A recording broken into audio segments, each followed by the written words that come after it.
afternoon in Hartford could have been billed as the Bria and Brianna show as the UConn duo combined for 11 threes and 55 points in yet another blowout victory. The Huskies now stand at 21-0, but Gino Auriemma knows that despite a perfect record and their toughest tests in the rearview mirror, that he will learn a lot about his team over the final 10 games of the regular season. You can win the game, but take a step backward. The first lesson tonight in Philadelphia, and we're getting you set for the Huskies and the Temple Owls.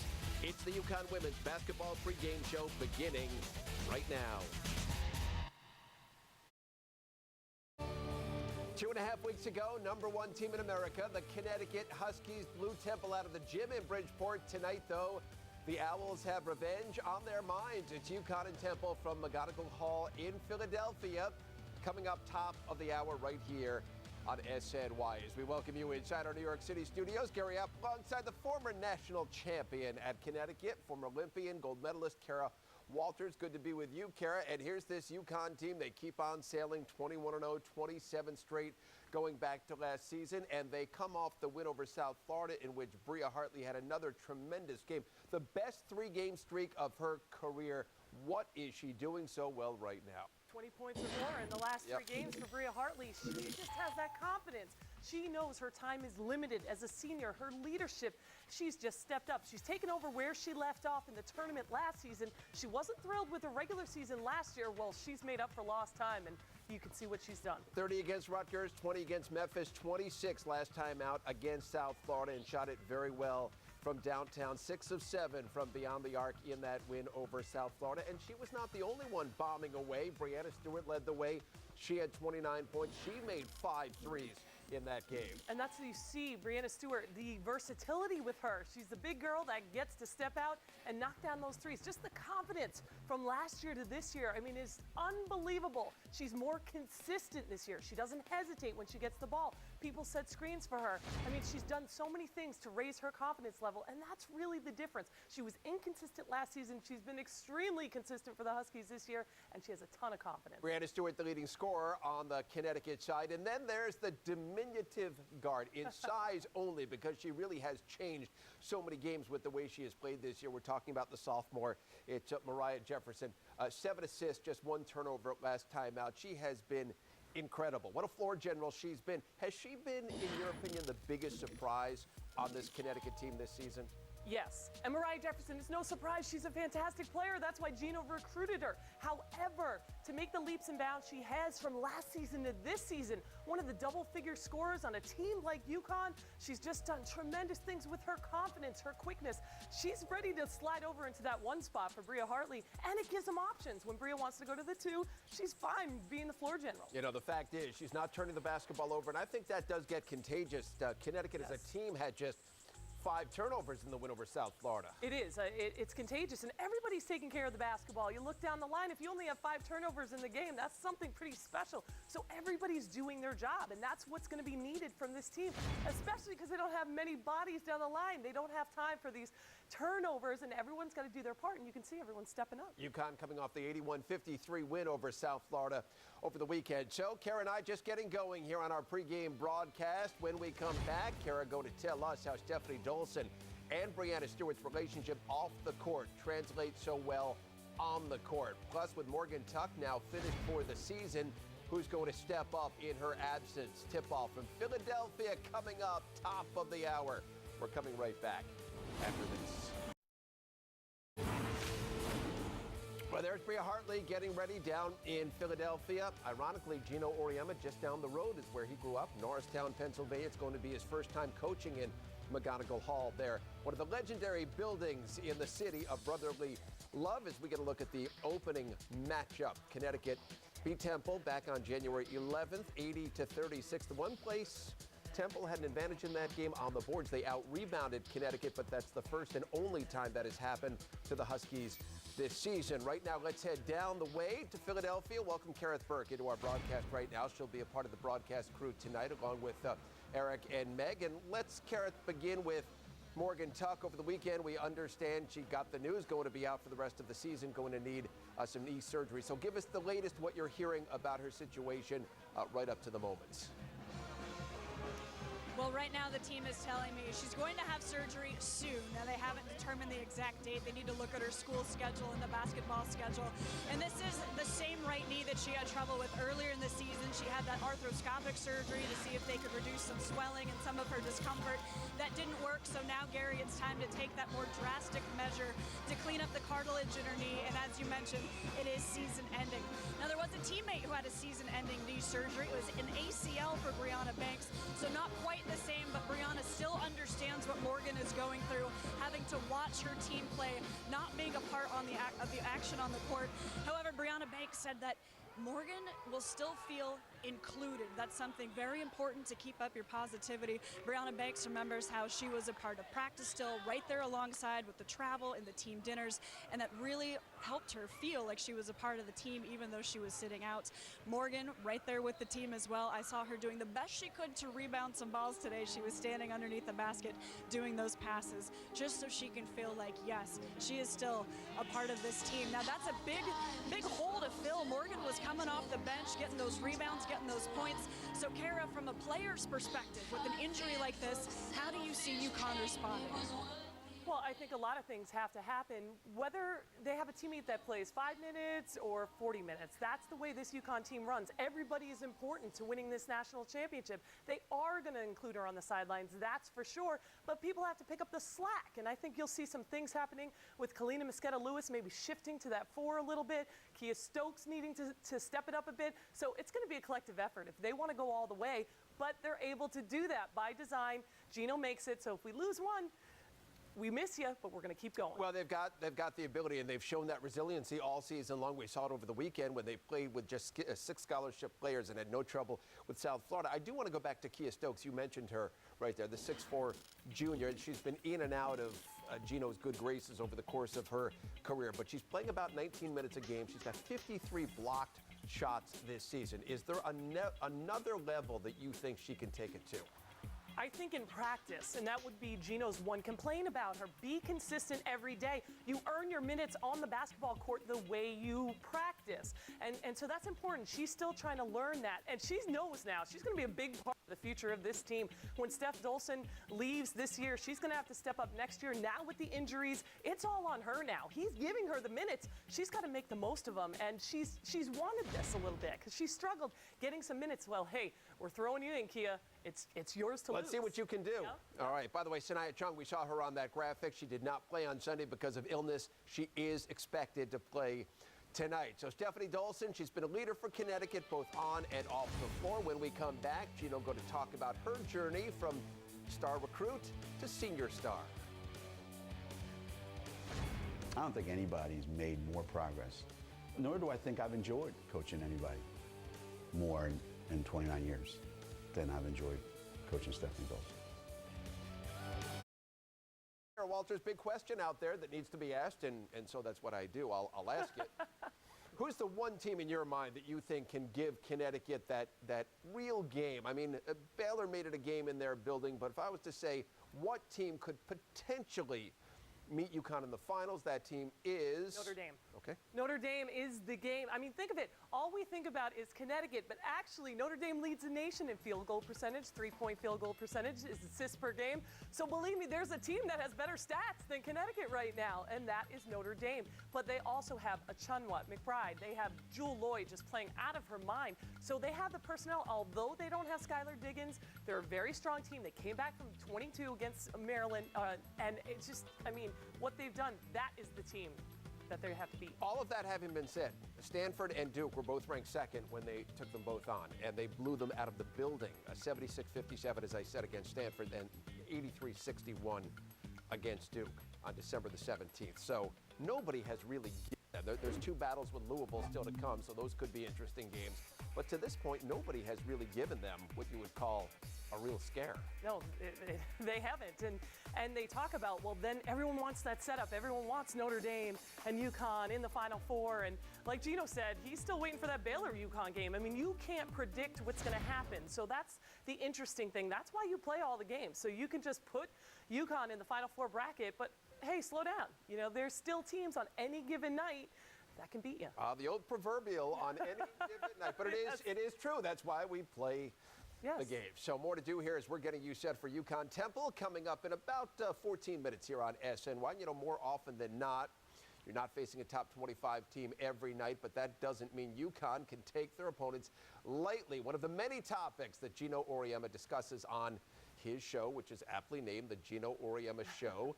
It airs tonight at 9:30 right here on SNY. And, well, taking lesser opponents for granted, not the case. Here's a preview. You can't go into any game thinking this is going to be easy because you can win the game, but take a step backward.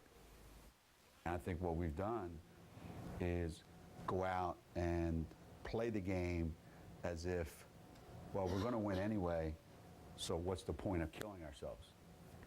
What's the point of going really hard?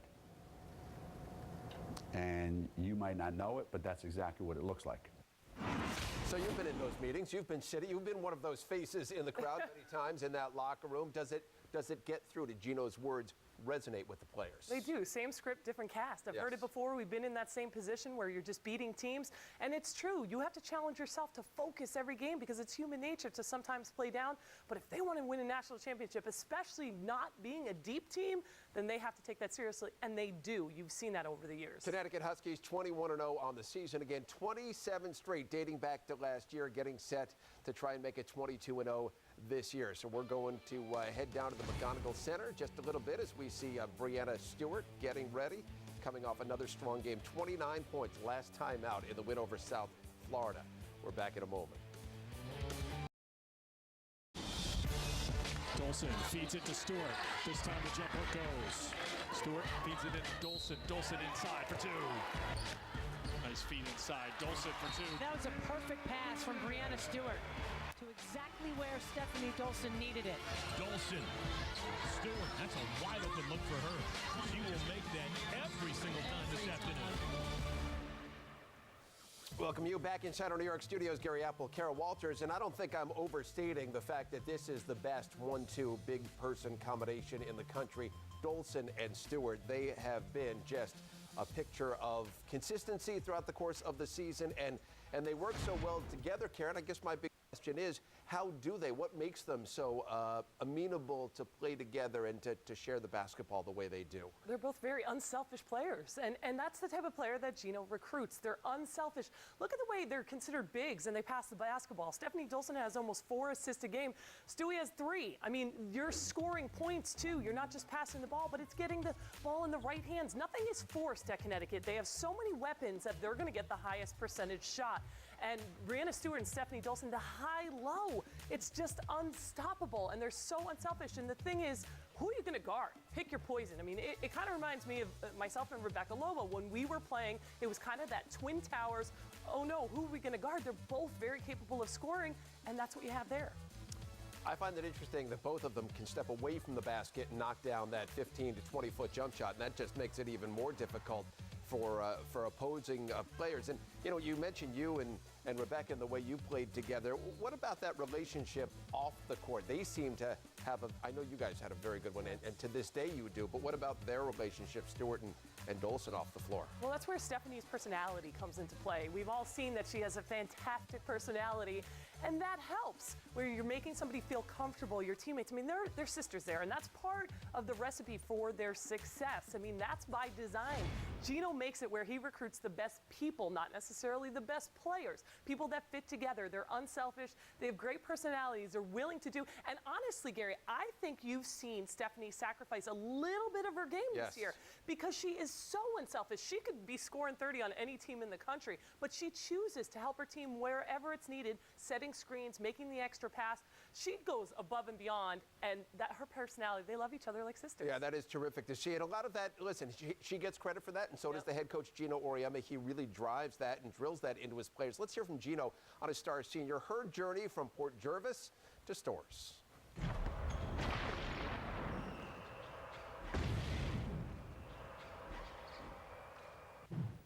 I remember seeing her during the summer. I remember Jamel Elliott saying, "Coach, you got to see this kid. I think she's pretty good." So when I went to go see her play, I thought, man, she better be good, you know, because when you look at her, she doesn't look like coaches like to say, she doesn't pass the look test. But the thing that struck me the most was she caught all the passes thrown to her. That was number one. Her footwork was pretty good. She made a couple 15-footers, nice touch, around the basket. But her balance was so bad. She was so big. She would get knocked on her butt every single possession. She would run down, something happened, boom, and she'd fall down. And that son of a gun was down for like a count of 1. She'd go down, jump up, and run like hell down to the other end of the floor, whether to get back on defense or to get back on offense. And the more I saw that, I said, this kid's got a little bit of a competitive spirit. She's not one of these kids that feels sorry for herself. This kid wants to compete, wants to be good. And I thought, a little bit of work, she's got a shot. And I'm proud of her because she could have been, nobody expects me to be great, but I don't think anybody's made more progress that I've coached in 29 years, from freshman year to today. Nor do I think I've enjoyed coaching anybody more in 29 years than I've enjoyed coaching Stephanie Dolson. Well, Gino Auriemma has coached a lot of terrific players, All-Americans, including yourself. But boy, she has really caught the coach's eye. High praise for Steph Dolson. Well, first of all, I have to talk to Gino because she was his favorite player in all the years. Come on, Coach.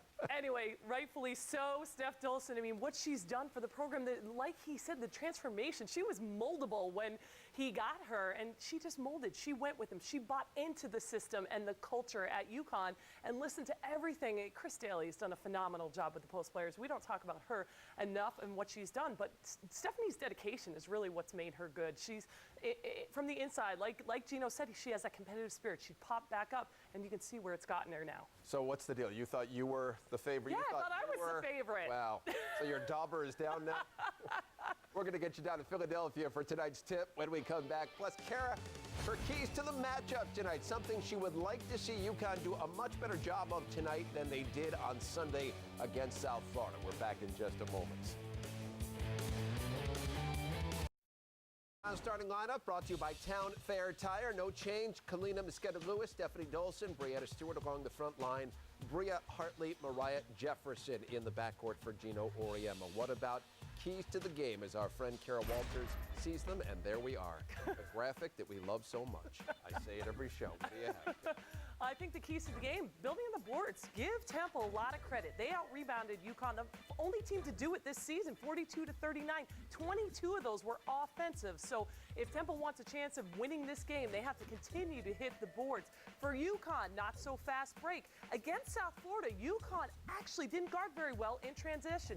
14-6 in fast break points in South Florida's favor. How often do you see that? Now, Temple can't necessarily run on them like South Florida did, but it's going to be a point of emphasis because Gino is not happy the way, if people get back on you and score in transition, it's just hustle and heart. So he's going to make sure it doesn't happen tonight. I would think you're right about that. Connecticut, again, 21-0 on the season, 8-0 in the conference. Temple coming in 10-9, 4-4 in the conference. Temple coming off back-to-back losses to Penn and Rutgers as they look for revenge against Connecticut tonight. Eric Freed, Meg Como, Kareth Burke with the call. Kara and I go to see you back at halftime. We are in Philadelphia, McGonigal Hall at Temple University, and this is UConn women's basketball on SNY, an American Conference matchup between the Owls and the top-ranked Huskies. Great to have you with us here courtside at McGonigal Hall alongside Meg Como. I am Eric Freed. It's tough to find any fault with UConn. There have been some subtle imperfections with some of the players throughout the course of the season, but it's hard to find any fault at all with the play of Mariah Jefferson. Well, not only has she been flawless, but boy, is she fun to watch. And let's go back to her freshman year. She did make the all-rookie team in the Big East, but that wasn't enough for her.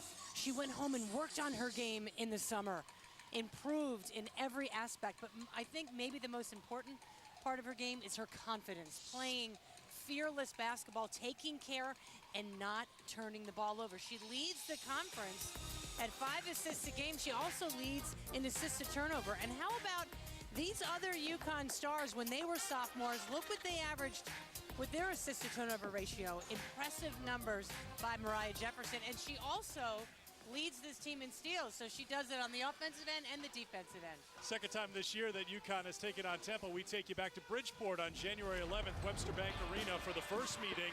An 80-36 win for the Huskies. Bria Hartley leading the charge. The defense there throughout. UConn forcing 27 turnovers. Dolson and Stewart and Kalina Mosqueda-Lewis, Mariah Jefferson, everyone had a hand in an 80-36 win. UConn outscoring Temple 41-14 in the second half. Fast forward to today and the current standings presented by Subaru. UConn and Louisville, each 8-0 in conference play. Temple is in 5th place. The Owls picked 9th in the American preseason poll. Now the big question each game for UConn, how many players are available to play? Here's Kareth Burke with the answer. An excellent question, considering when UConn played on Sunday, they only had 6 healthy scholarship players. Morgan Tuck has the knee injury, Brianna Banks had a sprained left ankle, and Sanaya Chong was sick. So today's updates, Brianna Banks is fine. She will play, able to move around on that ankle well enough and shoot around that she got the green light. Sanaya also feeling better as well. And Gino had a funny exchange with her on Sunday when Chong told him, "I don't feel good." Gino replied, quote, "I don't either, but I'm here. If I only showed up when I felt good, I would be here like twice a month." Chong continued, "My head hurts, my stomach hurts, my eyes hurt, coach." Gino said, "Now we're even." So Chong in good spirits and feeling well, bringing the total number of healthy players to 8. Eric. Sanaya sounds like we do, but she doesn't have the excuse of old age like we do. 21-0, 8-0 in conference play, 27 consecutive wins. UConn and Temple. Lineups in the opening tip coming up next. Inside McGonigal Hall, getting ready for this matchup between Temple and UConn. The starting lineups presented by Bob's Discount Furniture. Familiar 5 for UConn: Bria Hartley, Mariah Jefferson, Kalina Mosqueda-Lewis. Leading scorer Brianna Stewart and Stephanie Dolson. Homecoming for Gino Auriemma from Norristown, PA. We'll talk more about that as we go along. They've trailed by 4 is the biggest deficit. Erica Colville, Shahiria Ship, Megan Rojas, Monet Merritt, and Sophia Martin, the starting 5 listed for the Tanair Cardoza-led Temple Owls. We're ready for basketball. Dee Kantner, Sue Blau, and Mark Berger are officiating crew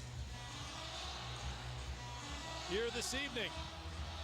It's Pack the House night. It'll probably come up a little short, but they may set a record for biggest attendance, biggest crowd for a women's basketball game. We're underway here at Temple University. UConn in their road blue, first possession.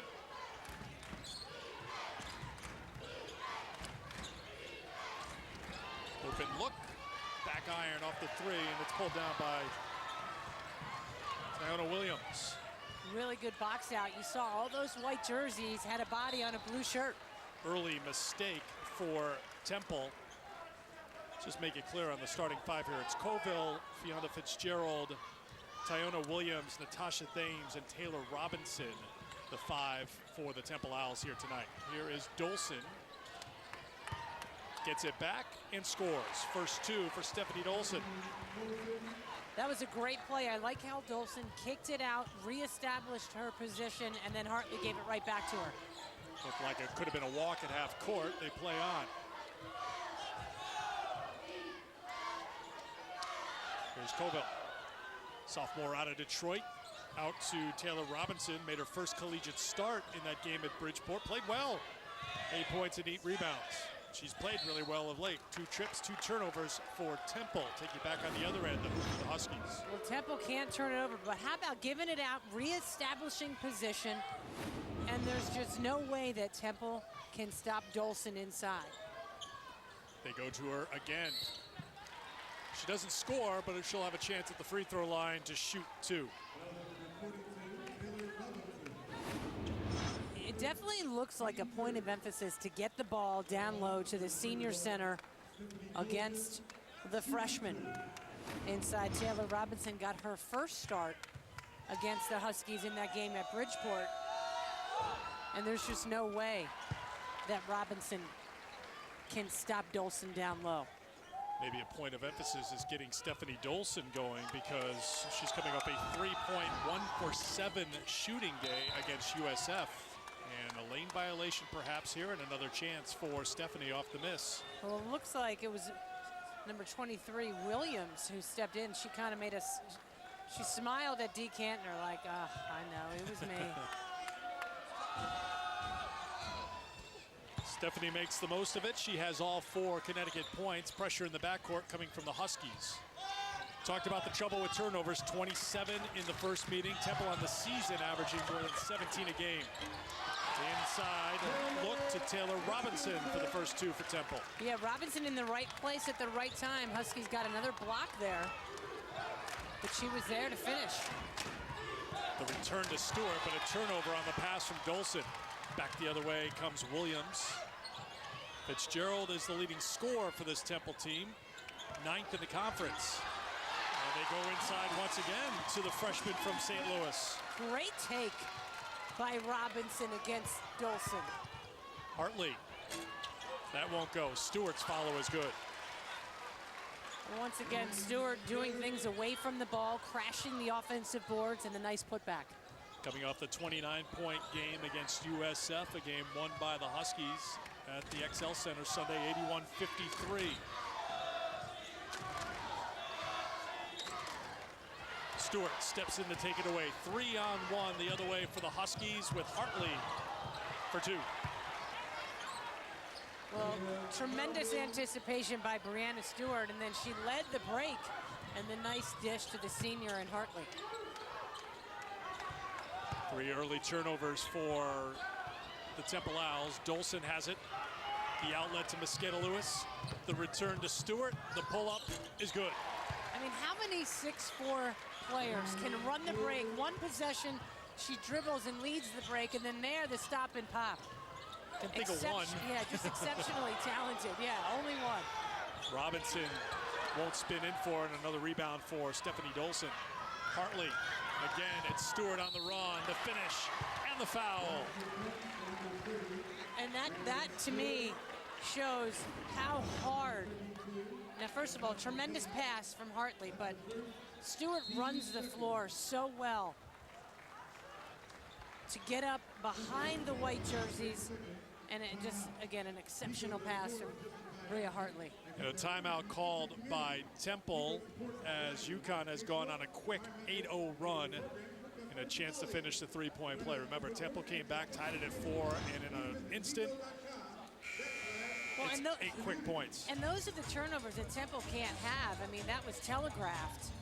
But nice job by Stewart to step in that passing lane and then get the break started. Since the last Temple field goal, minute 18 has gone by, and that's how quickly UConn has gotten these 8 points. So the timeout called by Cardoza, and to the free throw line will go Brianna Stewart.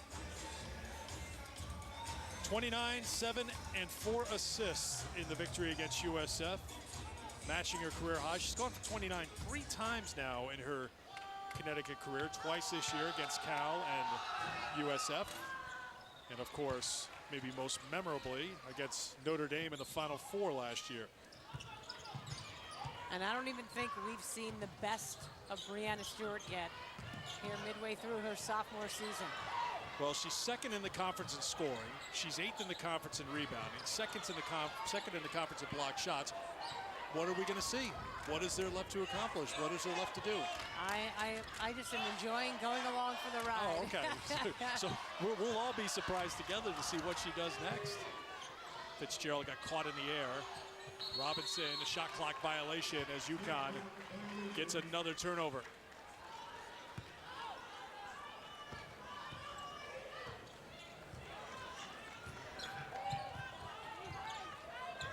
I think when we look at Brianna Stewart, she's got the ability to just absolutely, as she gets fouled, dominate games. But she doesn't need to with this talent all around her. I think she could be selfish if she needed to, but does Gino Auriemma want her to be that person who's averaging 20 to 25 a game? You know, he wants her to get involved and touch the ball, but she's a great kid. She's an unselfish kid. And this team is better when she's getting involved in all aspects: passing, shooting, rebounding, blocking. Shooting threes. On cue. 10 points. That quickly she's into double figures. But this team, her teammates know to make sure she gets involved offensively. Mosqueda Lewis with the block. She's running back the other way, takes the feed from Jefferson. The return to Jefferson got caught in deep, but Mosqueda Lewis able to score, and UConn is clicking on all cylinders, forcing another timeout to be called by Temple. We'll take this one as well. 14 unanswered points for Brianna Stewart and the Huskies to go on top by 14. Top-ranked UConn jumping out to an 18-4 lead here in Philadelphia. Brianna Stewart leading the charge already in double figures with 10. Well, I would call this a pretty productive 4 minutes for Brianna Stewart. Here, the great offensive putback. I love the anticipation, stepping in the passing lane, but how about my girl running the break and dishing? And then the stop and pop, which she makes look so simple. And then the great catch and finish while getting fouled. And the only 3 she's attempted of the game. And could you imagine, I mean, look how good her numbers are. Certainly last year she had an outstanding year. She's building on all of those numbers. Could you imagine how much more she could score if there weren't 4 other players averaging in double figures? All-American candidates on the floor with you. And yes, as you said, averaging in double figures. She could average 30 a game. Out of the timeout, a rebound for Kalina Mosqueda Lewis. UConn still with their original 5 on the floor. Sophia Martin has come on for Temple. Freshman in the post for the Owls. Also, Ratiska Brown is in for the Owls. Guard wearing number 3. Dolson from the outside.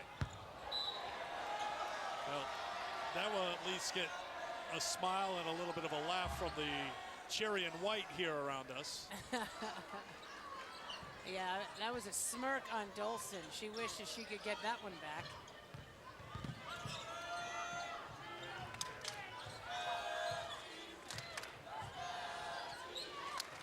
Student section behind us is trying to infuse their team.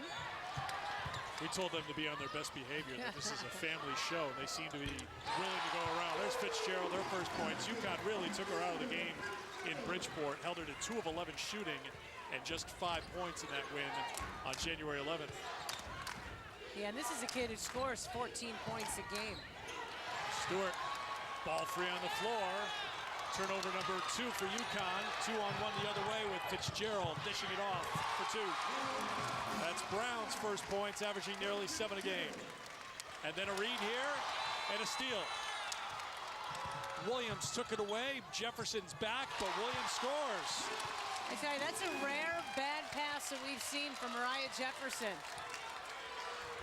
Really good defensive anticipation by the Owls.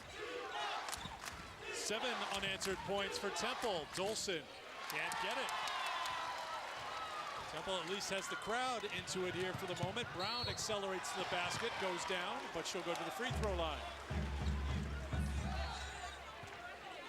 Good response by the Owls. Tanya Cardoza had to use a couple of timeouts in the early going to try to settle things down. Now they've brought it back to a 7-point game, a chance to cut into it at the free throw line. Yeah, it certainly has helped her club just get back focused and attacking on offense. I like the energy they've come out with, both on the defensive end and then transitioning that into offense.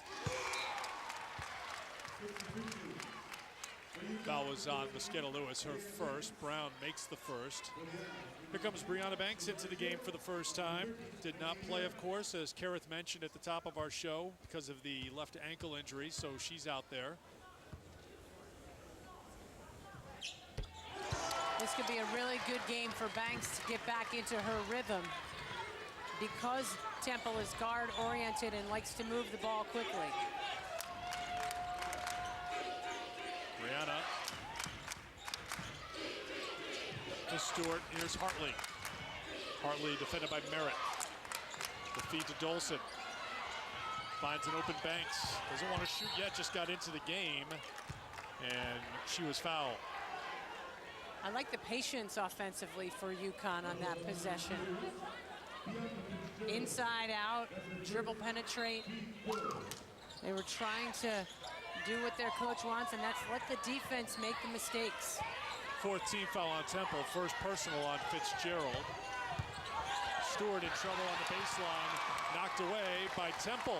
Now Temple's turning UConn over here in the first half.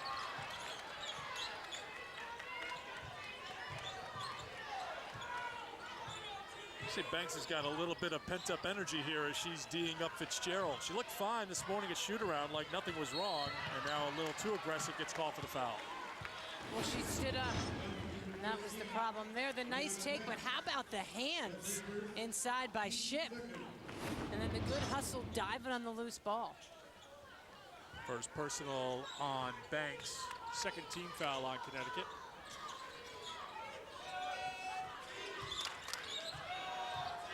Merritt for Fitzgerald. Fitzgerald's pull-up is too strong, but there on the weak side to put it in is Merritt. Yeah, Merritt came in from the opposite side untouched. 11-0 run for Temple.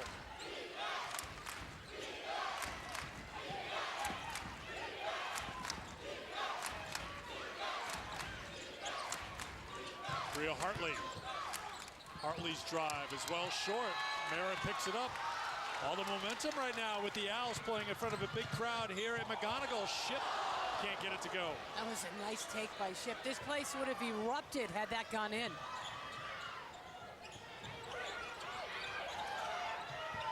Stewart outside Mosqueda Lewis, her three.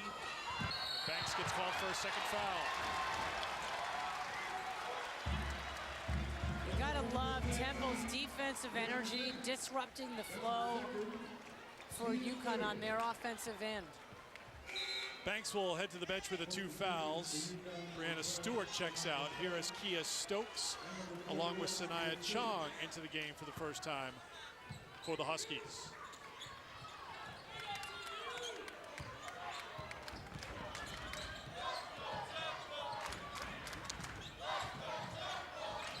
Turnover. Chong sends it up ahead to Hartley, and Bria has four. And that stops that 11-0 run that Temple had exploded.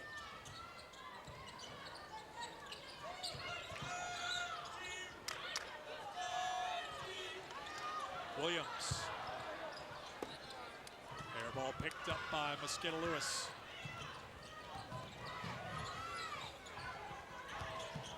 Hartley. Back to Dolson, gets a second chance. No air ball this time. They tried a little late here in the building to call for it, but Stephanie was determined to make that. She has 7-point UConn lead. Yeah, there's no way that Dolson's going to airball two in a row. Brown for Williams. Deep three from Williams. And Hartley's the one who tracks down the rebound. Huskies answering back after that 11-0 run by Temple, with Hartley launching a three. Dolson's got a rebound and she's fouled. That will get us to our 12-minute timeout. UConn jumped out to an 18-4 lead before Temple came battling back to make it a close one here in Philadelphia.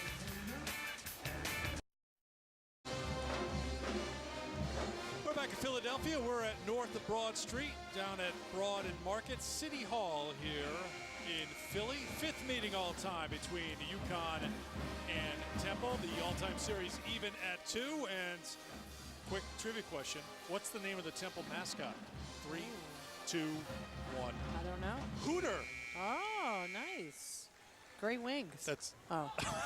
no, not Hooters.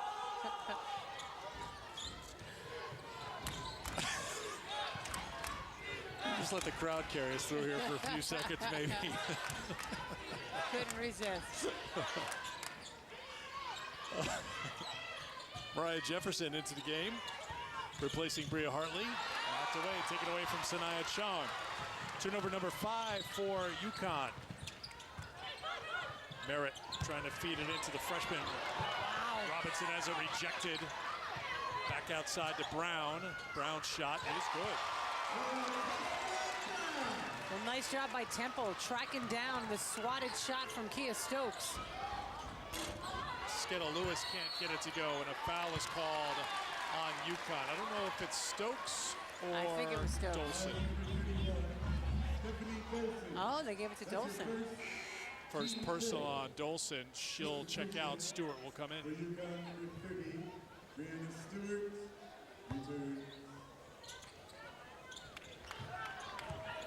First foul on Dolson. 4 team fouls on UConn. See the breakdown as Stewart comes back into the game, responsible for nearly half UConn's points.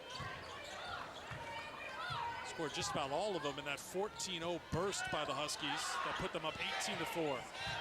And you got to give Temple a lot of credit. They've regained their composure. Brown, wild shot with the shot clock winding down, but there's the 6'4" freshman from St. Louis who has 6 points, coming off a career-high 18 in the loss to Rutgers. Temple led that game in the second half by 5, but cold shooting did Temple in. Temple switching on all the screens. Esqueda Lewis tried to get it to Stokes. Another turnover for UConn. Temple could tie it with a 3 this trip.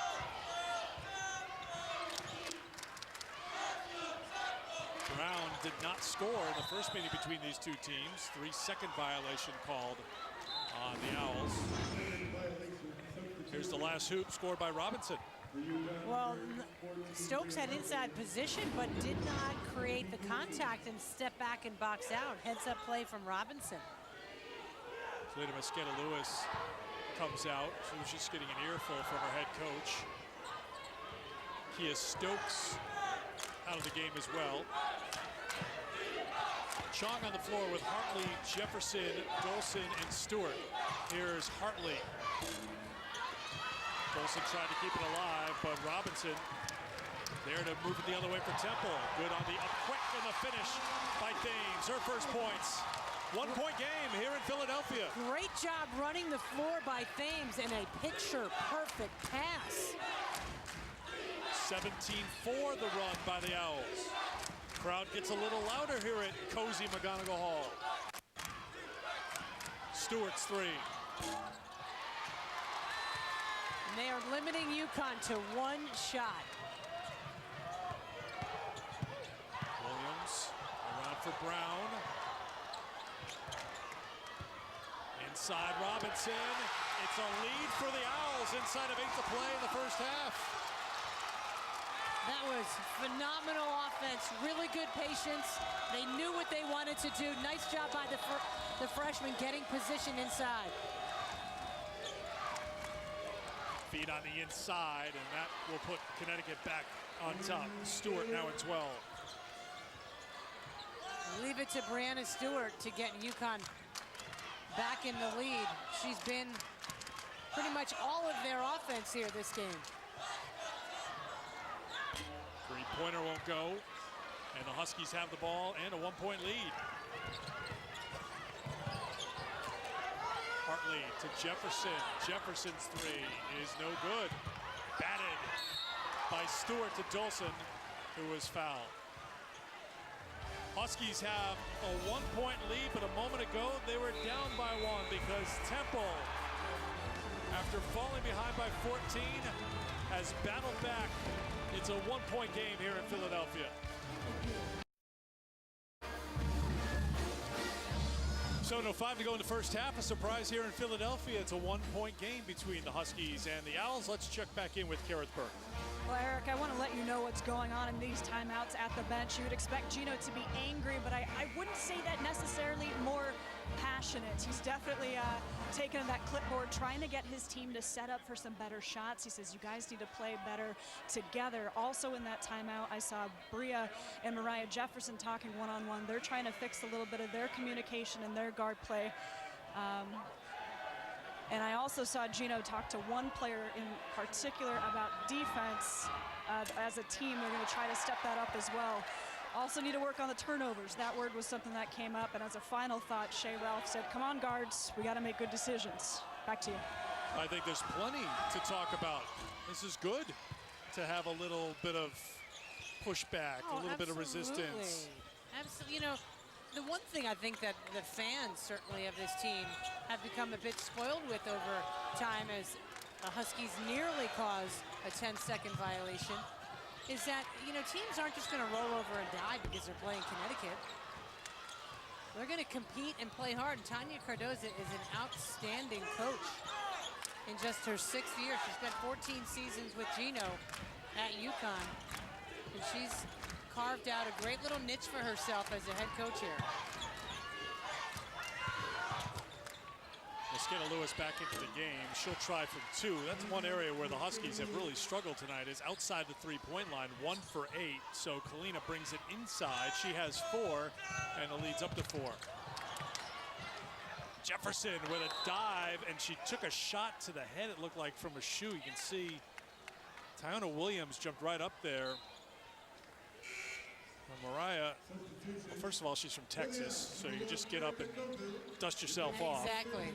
It looked like Don't she got. mess with Texas. Don't mess with Mariah or Texas. It looked like she got a shot to the head, but she's staying out there. Yeah, it would take a lot more than that to get her out of this game.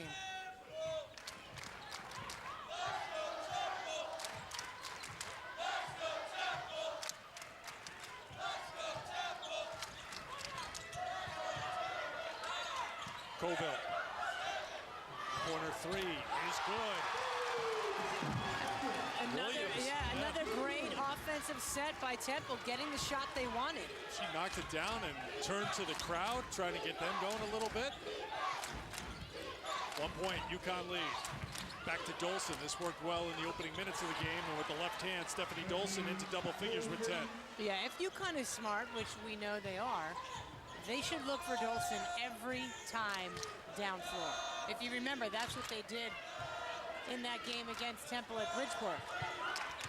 Well, Fitzgerald's going to try to shoot again. UConn in the zone. We saw Williams knock down a 3 against it a minute ago. This is an area where Huskies need a little work. No work sharing the basketball required, though, as Mosqueda Lewis feeds it in to Stewart, who has 14 first-half points. That play shows you what a great passer Kalina Mosqueda Lewis is.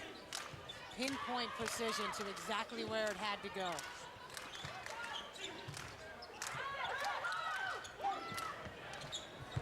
Once again, Temple takes it outside against his zone. There's a steal by Colville. Picks Hartley's pocket and scores. That was sick. What an outstanding steal by Colville. And a foul called on Thames. Here's that steal one more time. Now, how about that's just picking the pocket. The sophomore from Detroit, Michigan, picked Hartley. Second personal foul on Thames. She'll go to the bench as Ship comes back in. 17 fouls now on Temple, so 1 and 1 for Brianna Stewart, who's 4th in the conference in free throw shooting at 79%.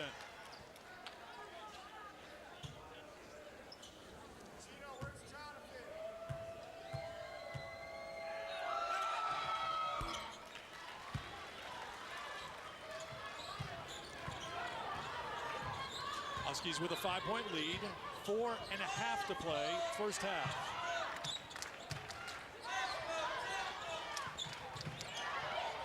Another outside shot. Ship comes in to pick up the air ball, and it's Jefferson who reads it well, takes it away to Hartley. Hartley to the basket, great finish by the Huskies. Really tough finish there by Bria Hartley with the upper body strength with contact to knock that down.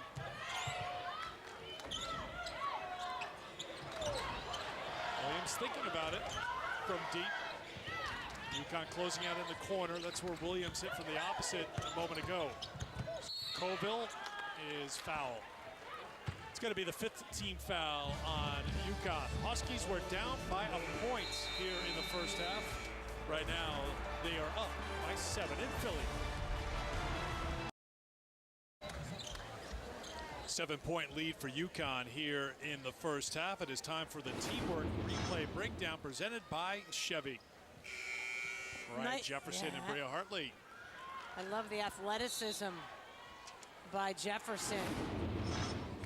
And then pretty significant bucket, wouldn't you say? Well, on that bench, I would say there was probably, I don't know, was there going to be any talk with Shea during the game? Probably after the game. She has no idea, I guarantee it.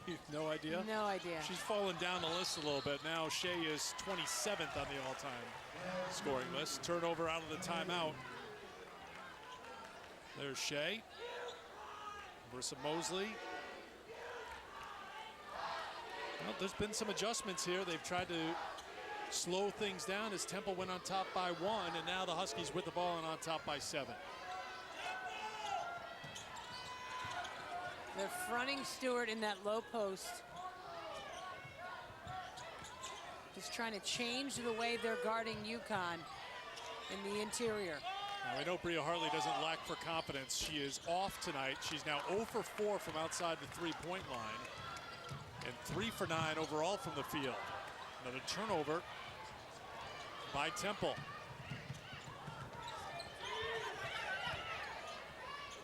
Hartley feeds it to Stewart. Dolson from the outside. Can't get it.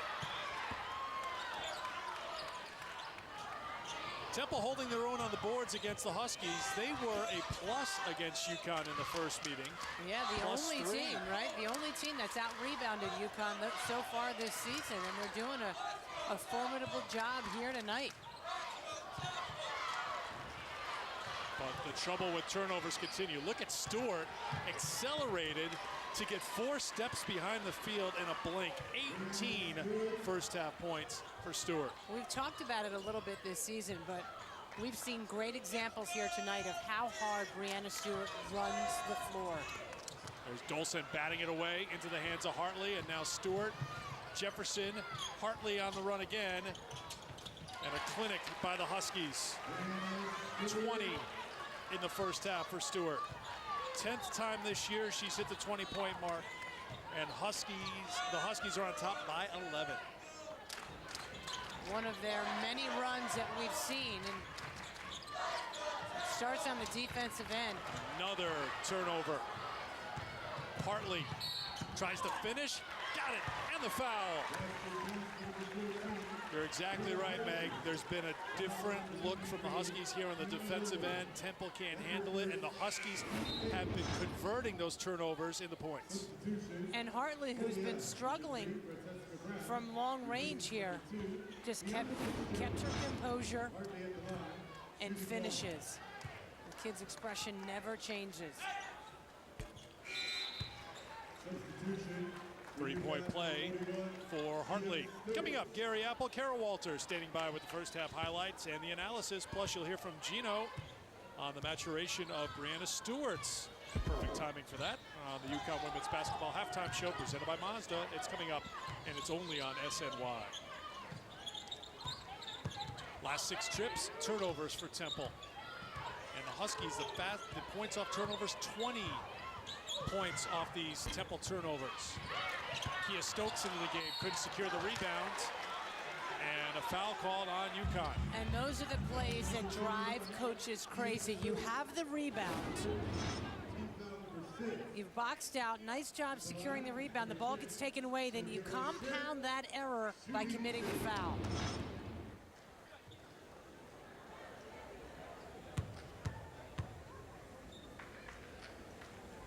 Shahiria Ship at the free throw line. 16 fouls now on UConn. First personal on Kia Stokes. Ship, the transfer from George Washington. Finished her George Washington career, graduated, and came here to Temple, where she's working on her master's and playing her final year of basketball, final year of eligibility. Quickly back the other way. It's Stewart again. Yeah, there have been times where Temple looks tired. UConn has been beating them up the floor. Breanna Stewart, 9 of 10 from the floor, 3 of 3 from the free throw line in the first half. And Jefferson's called for the foul.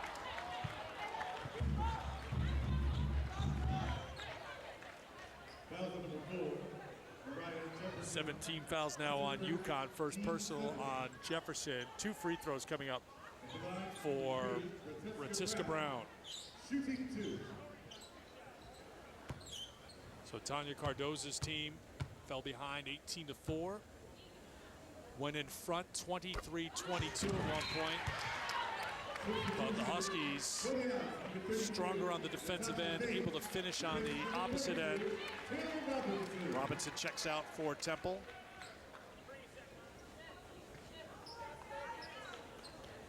So that shows you what a good coach Cardoza is. As soon as her player comes out, particularly Robinson, who's a freshman, she's teaching her and telling her what she needs to do. That's when kids learn it really, really well. She's responding. She's set new career highs in each of the last 2 games. She had 16 against Penn, and that was followed by 18 against Rutgers. So freshman growing up quickly. Final minute of play, first half. Double-digit lead for the Huskies as Jefferson lost the handle. Rare turnover for Mariah Jefferson. Yeah, the ball just fell out of her hands. Is that our fault for jinxing her? Then she deflected the pass to turn it back the other way. Hartley was lucky that ball wasn't turned over. Skidda Lewis to Stewart. What a half for Brianna Stewart. A 3-pointer. She has 25 points in the first half, 4 shy of her career high. Which she had on Sunday. The 29 she had against USF was impressive. But let's remember, that was in 40 minutes. This has only been 20. Final 15 seconds of the half. You get the sense, too, in this game with UConn struggling a bit that they needed someone to step up and take over. And these are the times where you look at Brianna Stewart and say, well, you can, and she did. She does. Yeah, she's got supreme confidence with the ball. And how about that? 10 of 11 from the floor. Foul was on Stokes. It's not like they've all been layups either. But there's been her fair share, and she's earned them by running the floor. Free throw is missed by Thames. What a performance by Brianna Stewart. Came into the game needing 110 to join the 1,000-point club, and at this rate, it's going to come pretty quickly. Final trip for the Huskies here. 5 seconds to go in the half. Jefferson to Skidda Lewis. 2 seconds, 1. Good if it goes, and it rolls in. It's good at the buzzer, and the Huskies will take a 17-point lead to the locker room at halftime.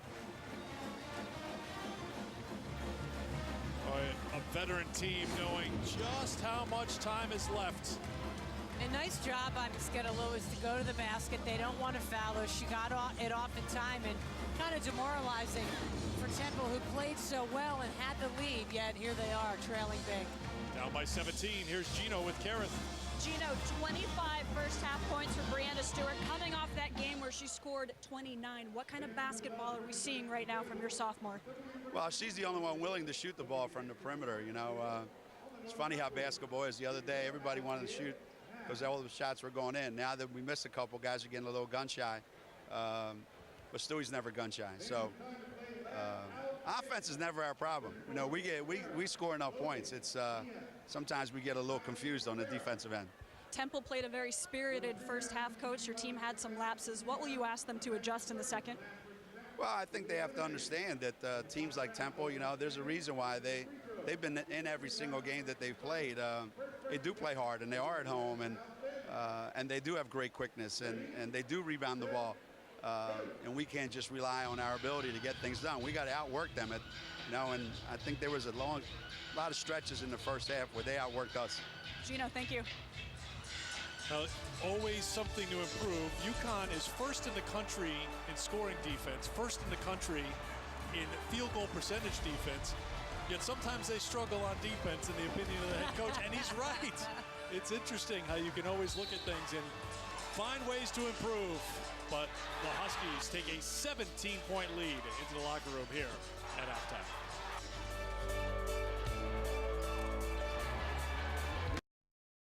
Gary Apple, Kara Walters back inside our New York City studios. We welcome you to the Mazda halftime show. And what a first half by Brianna Stewart, picking up right where she left off in that South Florida game. 29 to lead everybody in the South Florida game, and 25 in the first half. Shot 10 of 11.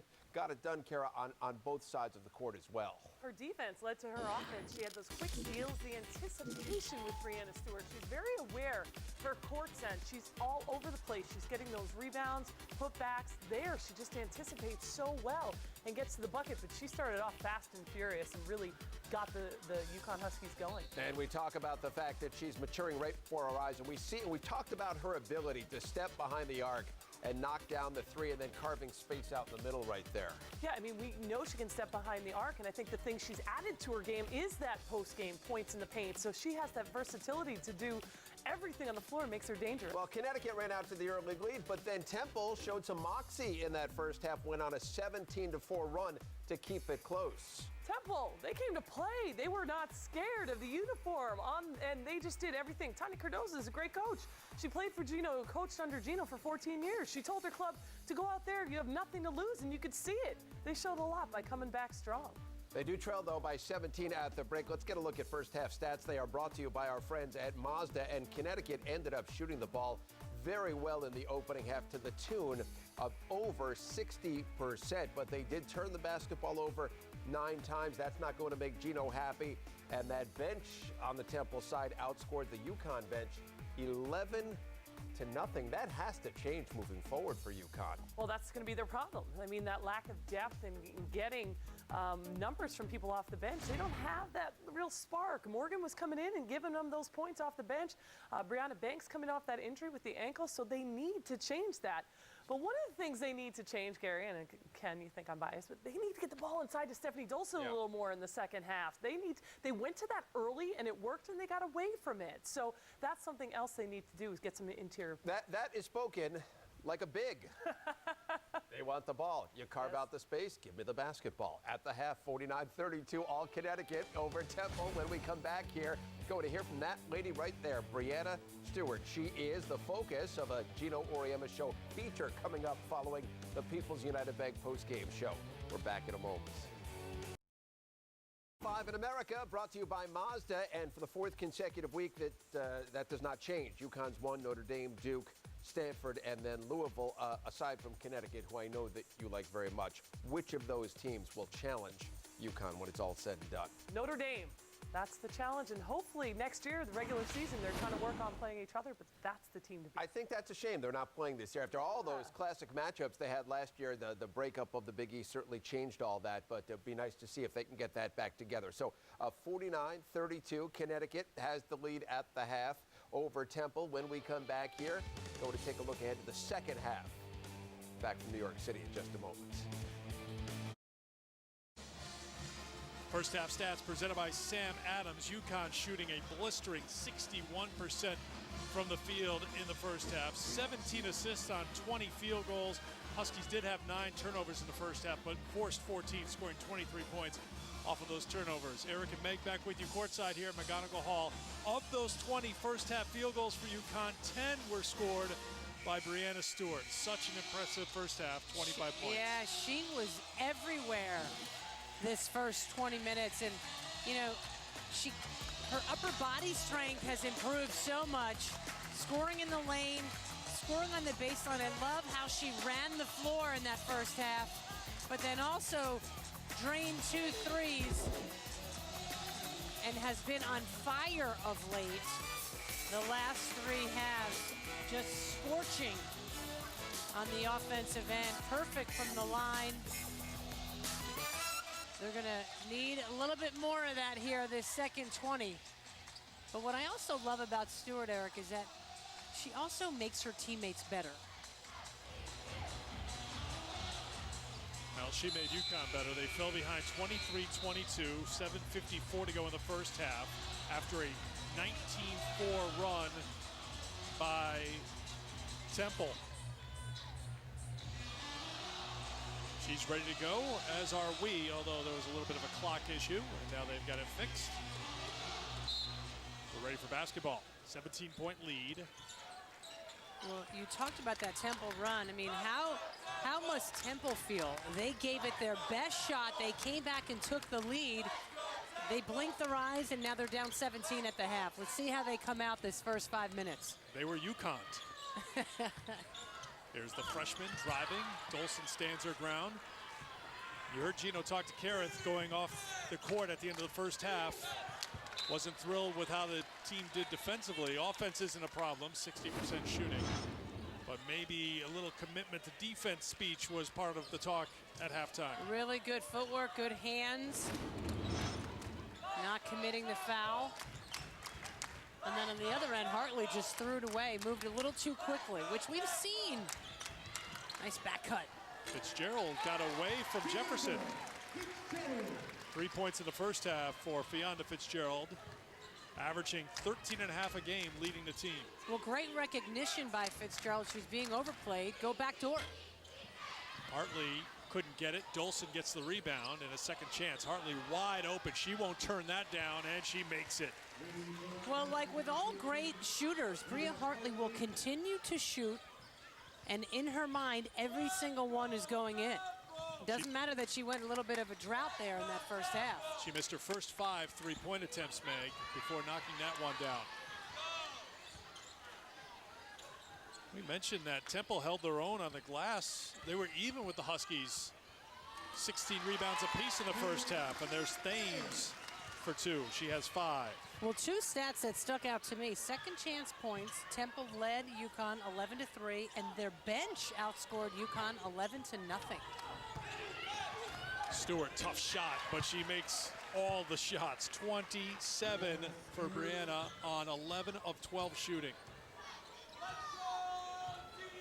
It's just which one did she miss? No, I'm racking my brain here. What did she miss? I gotta think back. She missed a 3.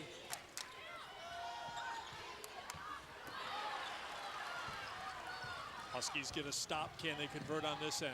Hartley to Stewart. Stewart, 2 more. She has matched her career high for the 2nd consecutive game. She has 29 for the 4th time in her career. And she still has 17 more minutes to play. You know, the problem is, how do you stop her? Do you put a guard on her? Do you put a post player on her? Jefferson came up with a defensive play, but a second chance here. But Dolson stood her ground, and here's Hartley the other way with Jefferson up ahead. Mosqueda Lewis set open for 3. Rebound for Temple. Colville, Fitzgerald on the pull-up. It's good. One of the top freshmen in the conference. She's gone for 20 or more 4 times this year. It's been held in check by Connecticut in 2 games.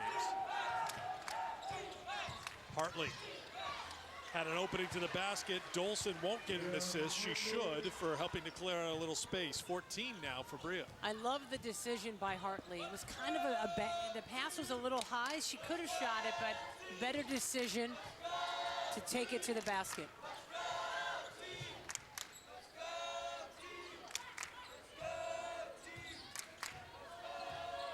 Fitzgerald with 10 to shoot for Temple. Crosses over, gets free, but can't get it.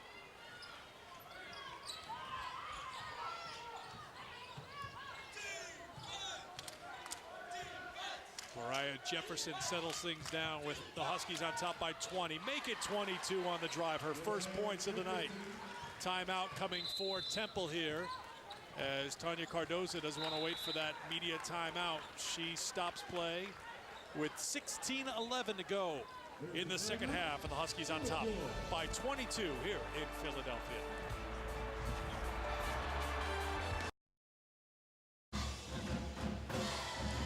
Huskies have outscored Temple 11-6 here in the second half to take a 60-38 lead. And here is tonight's drive of the game. It's presented by Mazda.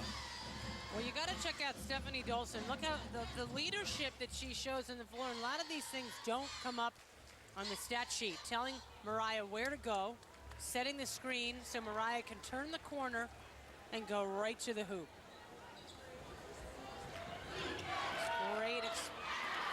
Great explosiveness by Mariah and phenomenal leadership by Dolson.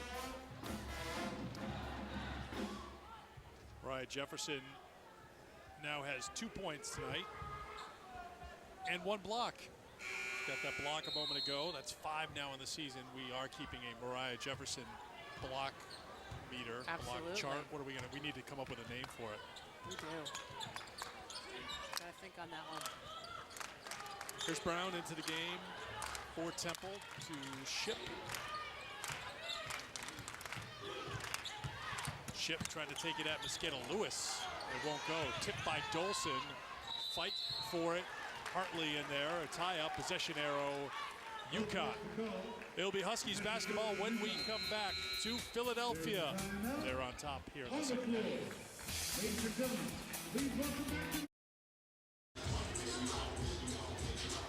I thought Meg was going to treat. She did not. It's the diet. It's the diet. Mine. You're trying to look out for me. You're so giving. You're so thoughtful. Thank you. Not that Gino. Talk a little bit about Gino's trip back to the Philadelphia area coming up in just a few minutes. Safe to say they did not have cheesesteaks last night. No. But stay tuned.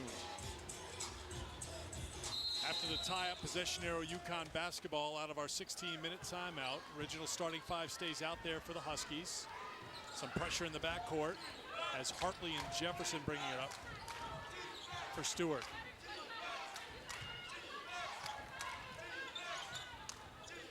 Hartley, Jefferson. Dolson to Jefferson. 8 to shoot. Mosqueda Lewis on the pull-up. Can't get the roll, but there's the volleyball spike. As you can tell, they play volleyball in this building as well. And Steph Dolson taking us back to her volleyball days for a second chance. I'm going to assume she played volleyball at Menacing Valley High School. I should know these things, but I'm not so sure about that, but she certainly looked like she did. It was the only play she could have made at that point to get the ball to her teammates and not commit the over-the-back foul. And nice to see Kalina Mosqueda Lewis get on track, knocking down a three. And then a legal screen is set by Temple, and turnover for the Owls. Let's take you back that last trip for the Huskies. You know, it was a good box out inside by Martin, but Dolson knocked it to a teammate. And then the first three that Mosqueda Lewis has connected on here tonight. Hartley, Dolson, Mosqueda Lewis. That three won't go down, and a rebound for Temple.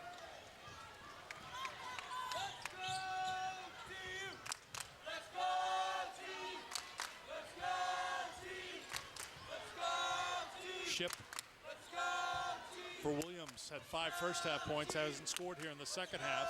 Temple looks a little stymied here on offense. UConn's defense has stepped up the pressure. 4 to shoot. Brown makes the extra pass. Williams, corner three won't go, and Mosqueda Lewis fights for the rebound. As much as they didn't move well offensively that time, it's too bad that shot didn't go in. It was a great patience on offense. Dolson, tough shot with the left hand on the turnaround, won't go down. It's now 3 of 7 from the field. There's Hartley with the steal.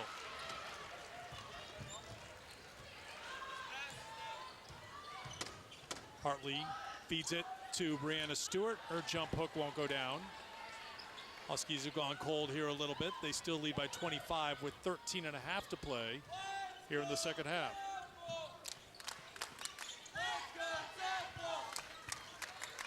Thames wants nothing to do with Brianna Stewart. Second in the conference in block shots coming into the game with 57. Ship got it. 4 points now for Ship.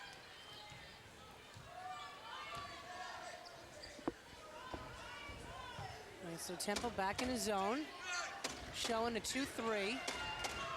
Mosqueda Lewis, the catch, the turn, and won't go. Gino Auriemma has been with his starters here for a good chunk of time in the second half. We're inside of 13 minutes to go in the second half. He was not happy in that first half with Chong and Kia Stokes, or rather Banks and Stokes. And the bench has yet to produce offensively. Now Kia Stokes will come in next dead ball. Here's Hartley's pull-up is good.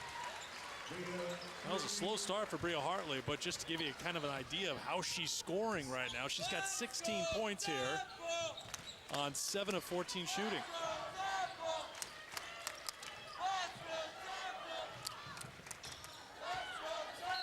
Mosqueda Lewis going to get called for the reach. That will be the first team foul on Connecticut this half. Tonight's trivia question presented by Mercedes-Benz. Which player scored the most points in a single game in UConn history? I'm sure the wheels were turning a little bit as Brianna Stewart went to the locker room with 25 first half points. I'm going to tell you, Meg just wrote down, you have the answer, but you don't have the right total. Okay. You need to have the right total and the player. Oh, to get the point? Well, it didn't say that in the question, but I think it's one goes with the other. Hartley to Sanaya Chong into the game, along with Stokes for Connecticut. Hartley, little fake to get free. Stewart bats it out to Stokes, who secures it for a second chance.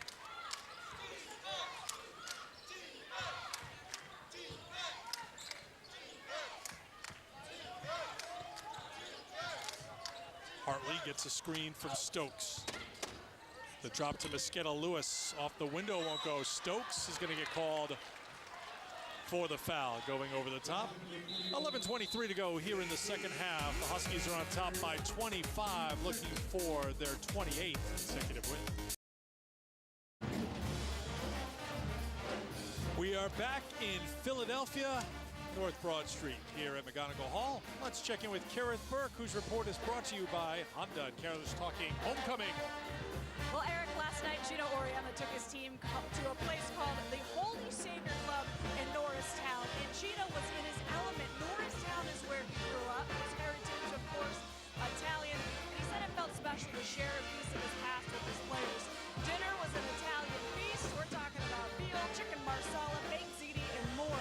Brianna Banks told me dinner was delicious. She really enjoyed the family feel. She called it homey.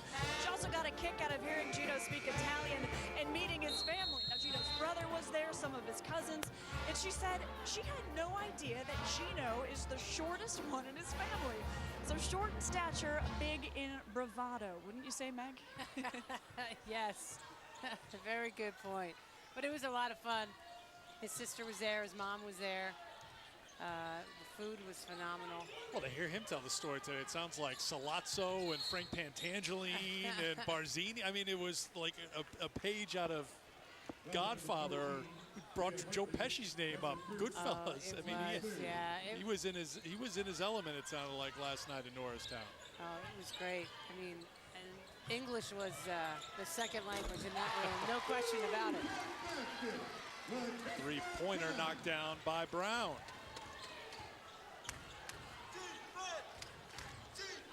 Gino today, being back in Philadelphia, he's never coached in this building, but he's a walking encyclopedia. He is a historian of the game, and he was talking about all the great players that came up, including a certain 6'10" player from Philadelphia named Wilt Chamberlain, who dominated for a while around here. There's Dolson, she can't get it, and that's going to be out of bounds off Temple, as it looks like Thames was out of bounds and didn't get back in time, so it'll be Huskies basketball. Sanaya Chong to trigger the inbound for the Huskies. She's there with Hartley, Stokes, Dolson, and Stewart, the five on the floor for the top-ranked Huskies. Brianna Stewart has matched her career high with 29 already here tonight. And a 3-second violation on Brianna Stewart. UConn football season tickets for 2014 are on sale now. Join new head coach Bob Diaco and the Huskies at Rentschler Field this fall. Go to UConnTickets.com.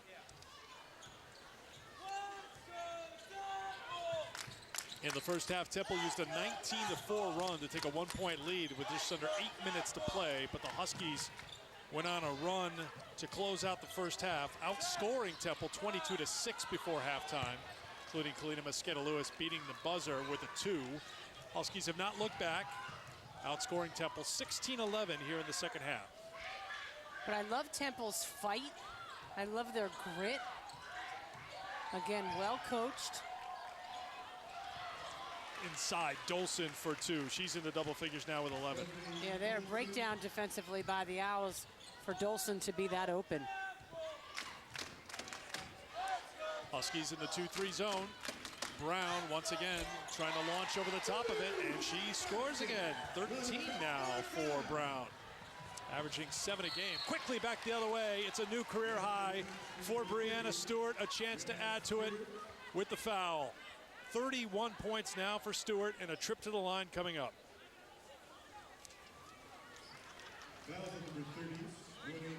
It is the highest total for a UConn player this year, as Bria Hartley scored 30 against Rutgers. And now topped by Stewart's 31. Well, again, she gets up the floor, runs hard, catches in traffic. And there's not a lot of excess movement and wasted movement by Brianna Stewart. She turns and goes up. She even gets a friendly roll here in McGonigal. 32 now. Brown feeling it, not this time. Jefferson couldn't hold on to it, knocked out of bounds. Temple basketball. Here's the answer to our trivia question presented by Mercedes-Benz. Which player scored the most points in a single game in UConn history? Meg had it. Nikisha Sales. That was 46 points, so that is the school single game record. Against Stanford, no less. Stokes reaches back to Chong, to Stewart. Dolson, an offensive rebound, wants to go right back up with it. Stewart hitting the glass, but it's taken by Thames. But then taken right back and kicked to the corner to Stewart. Now inside, a 2 is good. 34 for Brianna Stewart. Tanya Cardoza is pleading with Dee Cantner that there was a foul there on UConn over the back. Stewart now 14 of 18 from the field. Out of the reach of Chong, but unable to convert was Martin. Oh, now Stewart feeling it now, and they're trying to feed her the ball as well. 37 for Brianna Stewart. Timeout called by Temple. And meanwhile, under the basket, Stephanie Dolson is slow to get up.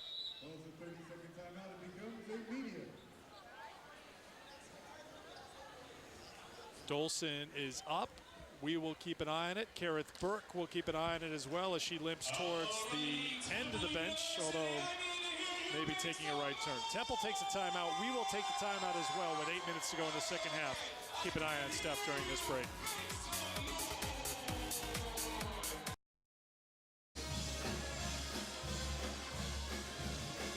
Saturday, we're in the Queen City. The Huskies head to Cincinnati to take on the Bearcats. It's UConn women's basketball on SNY. UConn and Cincinnati. Our coverage begins Saturday afternoon at 1:30 with the pregame only on SNY. Keep an eye on Stephanie Dolson, top of the key, and her right foot right here with Kia Stokes moving into the lane. Yeah, she actually steps on Stokes. And you can see Rosemary Regal again called into action. Taking the sock off, and is that Stephanie, sock lint? I don't. I'm pretty sure it is. I think so. It's not art. I don't know. I don't think it's art. Maybe my research only goes so far. But you can tell she's getting taped up as fighting inside for two is Thames. As she was getting the sock off, you see she does not tape for games. Some do, some don't. She was wearing a brace. Brianna Stewart is out of the game, by the way, with her 37 points. Hartley, Jefferson, Stokes, Mosqueda Lewis, and Chong, the 5 on the floor right now for the Huskies, who are on top by 27. There is Mosqueda Lewis knocking down a 2. She's into double figures now with 11. So 11 for Dolson, 11 for Mosqueda Lewis, 16 for Hartley, 37 for Stewart. And the only other Husky to score is Moriah Jefferson with 2. Stokes with a block. Wow, great help defense by Kia Stokes. Came into the game with 53. Good for 3rd in the conference. Stokes looking for Mosqueda Lewis. Launches a 3 and makes a 3. You knew when Mosqueda Lewis caught it that she was going to launch it. She just had that look about her. And she's so confident when she shoots the ball. Everyone that goes up is going in. 32, the lead for Connecticut.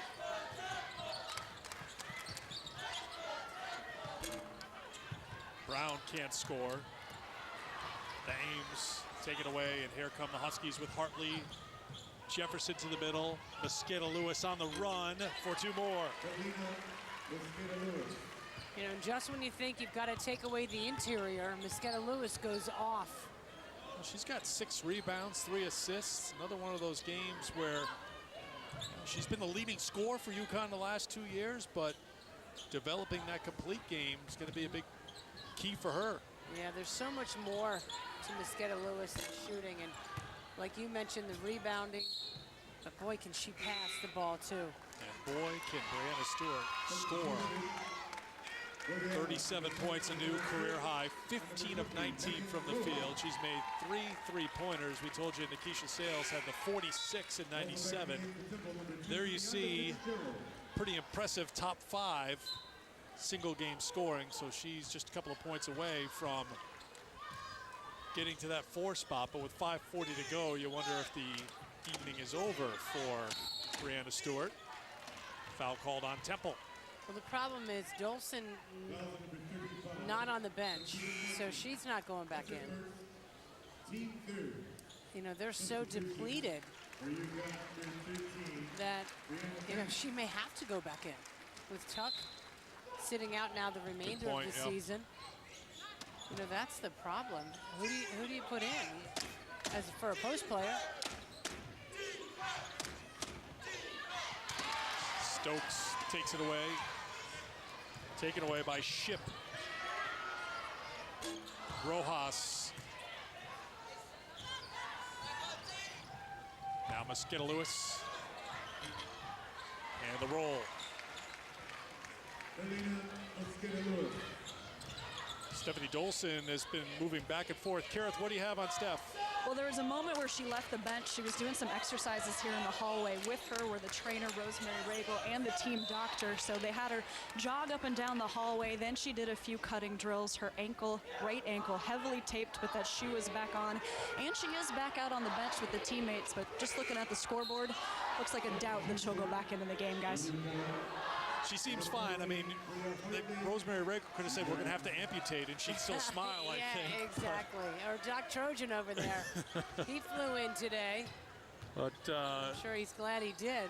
Good to see the smiles. She sits next to Morgan Tuck, explaining to her right now what the issue is. Morgan probably could work on some med school credits at this point. Ship scores for Temple. 4.5 to play.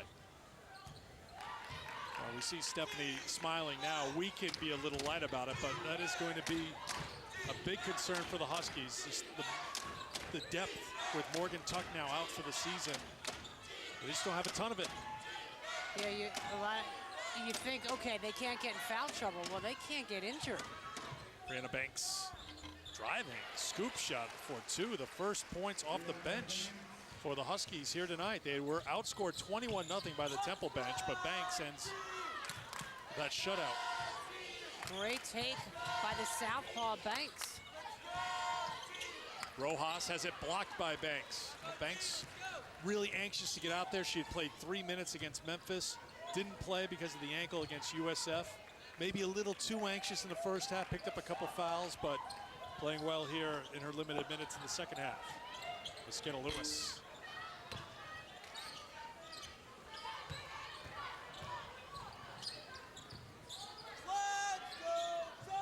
37-18, the advantage in the second half for UConn as a foul is called on Connecticut. It's Mosqueda Lewis whistled for the foul. Game was close midway through the first half, but the Huskies behind an outstanding night for Brianna Stewart. Up big. Gary and Kara, thank you very much. Back here in Philadelphia, UConn closing in on win number 22 on the season, up by 36 with 3:25 to go in the second half. Brianna Stewart, the 8th highest point total in a single game in UConn history with her 37 here tonight. Temple basketball out of the timeout. Tierney Lawler has come into the game.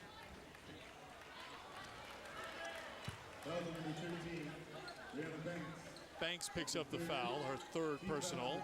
That's the 5th team foul on UConn. Stewart, Dolson, Mosqueda Lewis done for the night. If indeed that is the case, Mosqueda Lewis with 18 points tonight officially. Hartley with 16, Stewart with 37, and Dolson with 11 to go along with 13 rebounds tonight. Hartley for Lawler. Lawler for three. Perfect. You knew that was going in. She's now 8 of 19 from outside the three-point line this year. The pride of Ansonia.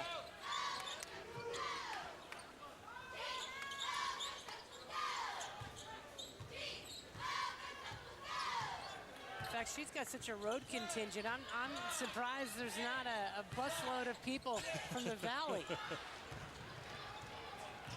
Tipped away into the hands of Hartley. 2.5 to play now.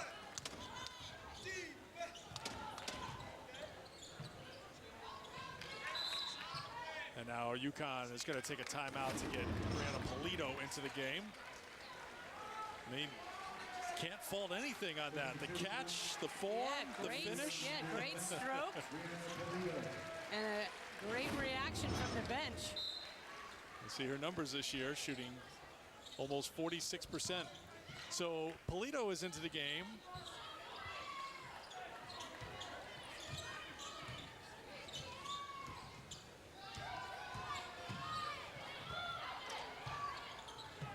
I've been told that the next whistle we're going to unveil our People's United Bank player of the game. Gee, I wonder who that'll be. The polls are still open if you'd like to vote. Here's Ship. Ship knocks it down. Another one of those games where Tanya Cardoza, I think, is going to walk away with a few things to say, you know what, we can build off that. You're not going to play Connecticut every single night, but if you play this way on the road, and that's where Temple will be as Bank scores. They'll be at SMU and at Houston next 2 games. Feel pretty good about it. They'll drop to 4 and 5 in conference play with a loss here tonight, but as we said at the top, they were picked 9th in the preseason poll, so a little bit above expectations so far. Yeah, and they will continue to get better. They've got 4 great kids coming in next year. 10 on the shot clock. Rojas. Trouble here. Fitzgerald has to launch. She does beat the shot clock. It won't go. But a rebound for Merritt. And a blocking foul called on Kia Stokes. Tonight's People's United Bank player of the game is indeed Brianna Stewart with her 37 points. Just about perfect from the field at 15 of 19, knocking down 3 three-pointers and perfect from the line. And again, 8th highest single game total in UConn history, and of course a new career high.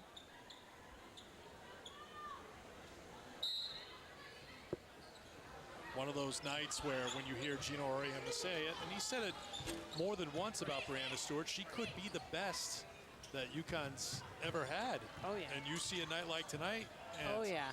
with all apologies, and back to Maya Moore and Diana Taurasi, and I know there are people out there who say there's no way, you know, there are Diana people and there are Maya people, but you can dominate like that, and if you're going to be able to dominate in big games, and we'll see what happens come March and April. We know she did it last year in the NCAA tournament, that is for sure. Yeah. There, Banks with another layup. Nice, strong penetration to the basket. But you're right, I mean, Stewart's only a sophomore. Can you imagine how much better, particularly with the USA basketball that she'll play in the summers? If she can stay healthy and continue the great attitude and the great personality and the phenomenal work ethics, the sky is truly the limit. Rojas throws up a 3 and makes it. Megan Rojas, sophomore from Ridgewood, New Jersey, knocks it down, and that will be the final points of the game as Banks takes it across half court. Gino Auriemma will make his way towards midcourt and share a warm embrace with one of his former assistants. And the story, of course, is Brianna Stewart.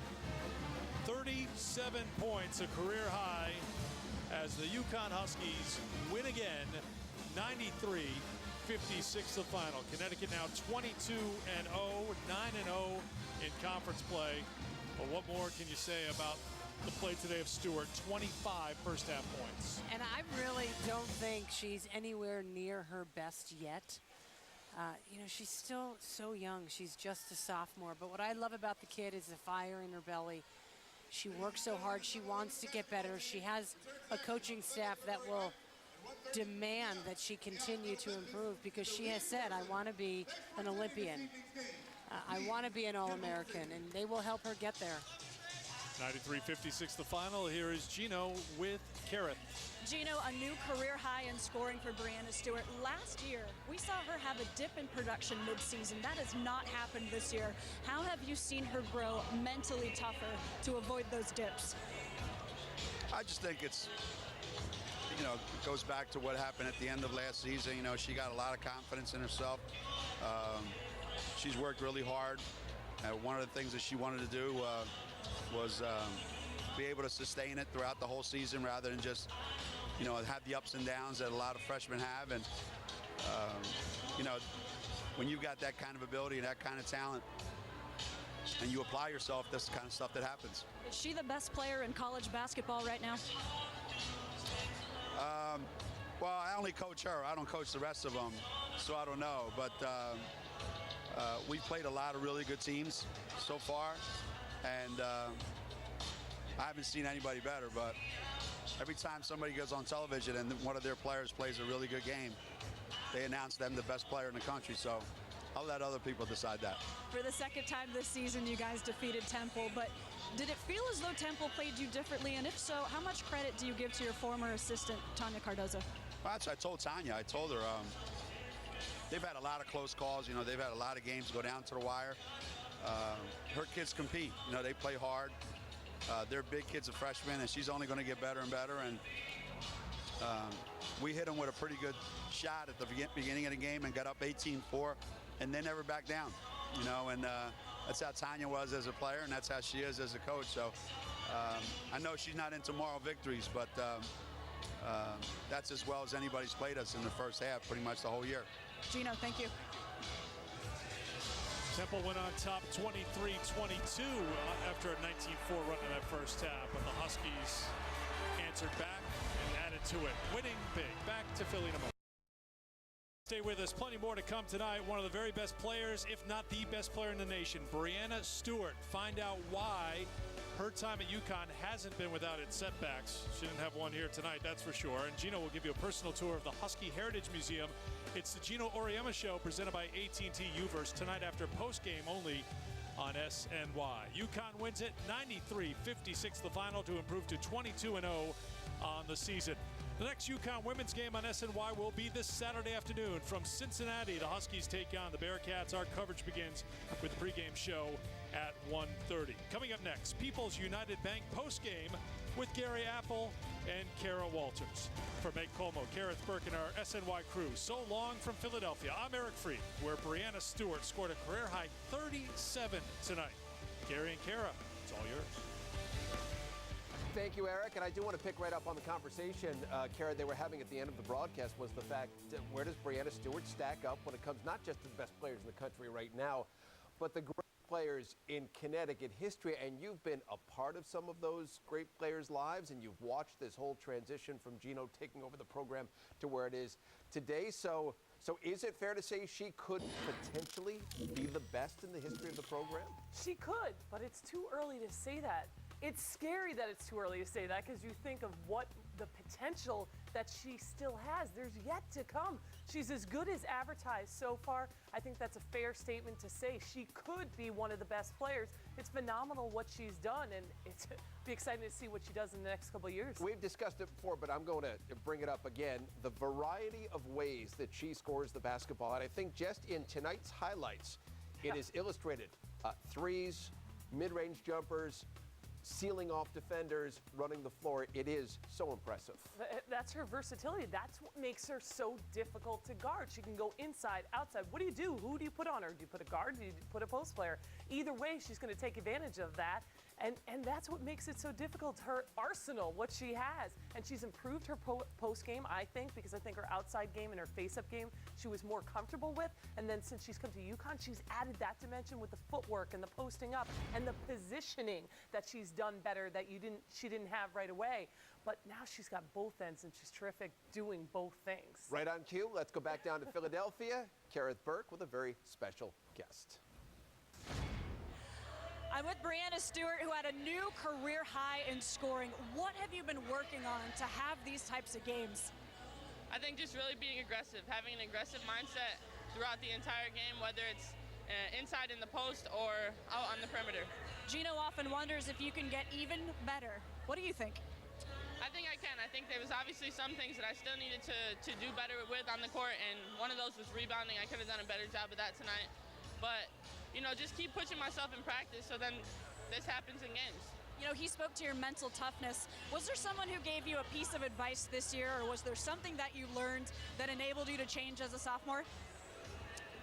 You know, I think it was a lot of people. I think the coaches from last year definitely helped me. I think my parents and you know, just to go out and play basketball. I think that things are going to happen, but not over focus on them and kind of do what I want, have the vision that I want in the game, and then go out and do it. You know what it takes to be a national champion. How are you feeling right now about the season the Huskies are having? I'm feeling really good. You know, the season has gone by really fast. I mean, it's almost February, and you know, I think that this is the end of the stretch where end of conference play, and we just need to really focus and practice, keep getting better. So then once it comes to March, we're on a roll. Congratulations on your game. What kind of text messages do you think you have waiting for you? You know, I'm not sure. I think that a lot of people are going to be happy for me, but you know, we won the game, and that's all that really matters. Brianna, thank you. Congratulations.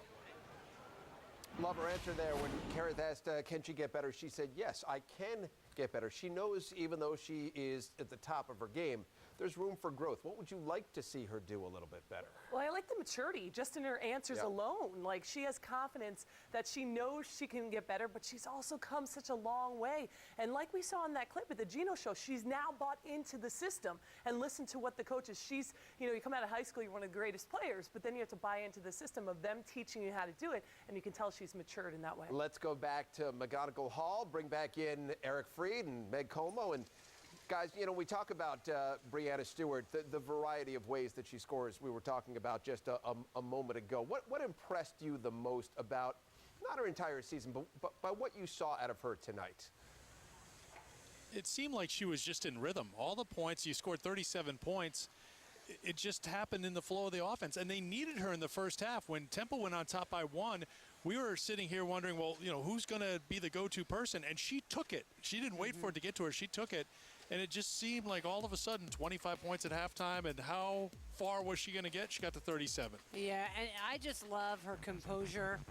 You know, she's such an unselfish kid, but she knows when to take the game over, and she does it in her way. And it's fun to watch, but she rebounds, she blocks shots, she dishes, she steals. She's not just a scorer. And then when you say, well, how do we stop her? She's knocking down threes, mid-range jumpers, she's posting up. A guard can't guard her, but neither can a post player. So she's really impossible to defend. Guys, would it be correct to say that the lack of bench production looked like an issue tonight, especially you saw Steph going down with Morgan out? It didn't look like Kia came to answer that call from the bench. And it seemed, you know, just watching when something would go wrong with a bench player, the hook was quick. You know, you just look over and there's the head coach turning to see who he's going to bring in off the bench. Frankly, on a night like tonight, or maybe in a game like this, maybe the bench points or the absence of anything from the bench isn't going to be a big issue. But we know about the depth. It's going to be big in some games. Somebody's going to have to step up. And there was one point in the game, Kara, I don't know if you saw this, but he turned around and he yelled at Kia Stokes and Brianna Banks. And you know when he yells, he turned around and looked at them, and it was more about their effort and the way they were playing. So that is why I think we didn't see them for some stretches in the second half. But I thought Brianna Banks came in and gave a really good effort in the second half. Yeah, she sure did.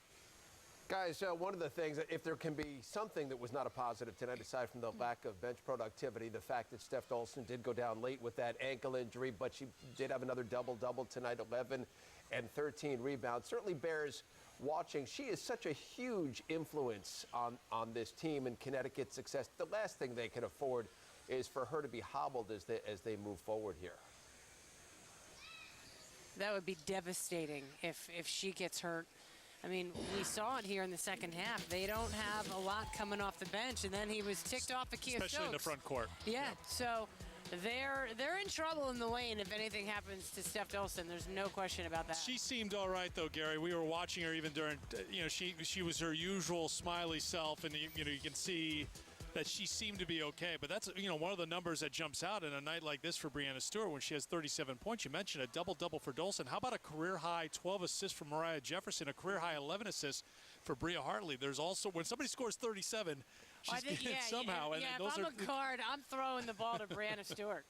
There are 31 assists on Expert 39 analysis buckets. right yes. there. Well, we come to expect that, Eric. That is something we have gotten very used to. Guys, we thank you both very much. Terrific on the call, as usual, tonight. As I mentioned, 31 assists on the 39 baskets. They're unselfish. There's no question. And Bria Hartley, she had her streak of 3 consecutive 20-point-plus games broken, but she did have 16 points. She looks to me right now like a very confident player. She is. I mean, there's that senior leadership, that floor general. She's going to do whatever it takes to get back and win that national championship. Her stat line was fantastic, 16 points, 11 assists, 5 rebounds. So she's doing everything as a guard. She's rebounding, she's going, she's getting up the floor and getting the ball into the right hands.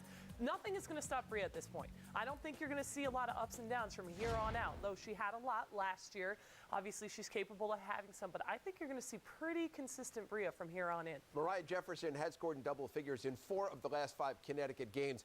She shot just twice tonight. She was 1 of 2, had 2 points, but she had those dozen assists. She did have a couple of turnovers, which is something she has not been doing very much of, but she does continue to get everybody involved in that offense. Well, and that's the important part. As a young player, I think it's really easy to put your head down when you're not offensively getting shots or things aren't going right for you. And the good sign, the positive sign, is that she still was good in the assist column. She had another block for Mariah Jefferson, which we've seen all season long. So she's doing other things, even though offensively she wasn't as productive. She gets steals, she gets assists, and that's what you want from a young player to keep playing. We're just getting going here on the People's United Bank postgame show as Connecticut gets the big win again, 22-0 on the season, now 9-0 in the new American Conference. Going to have more from Gino Auriemma's postgame news conference. He's back home. He's a Norristown kid, also going to have complete game highlights. And don't forget, coming up following our post-game broadcast,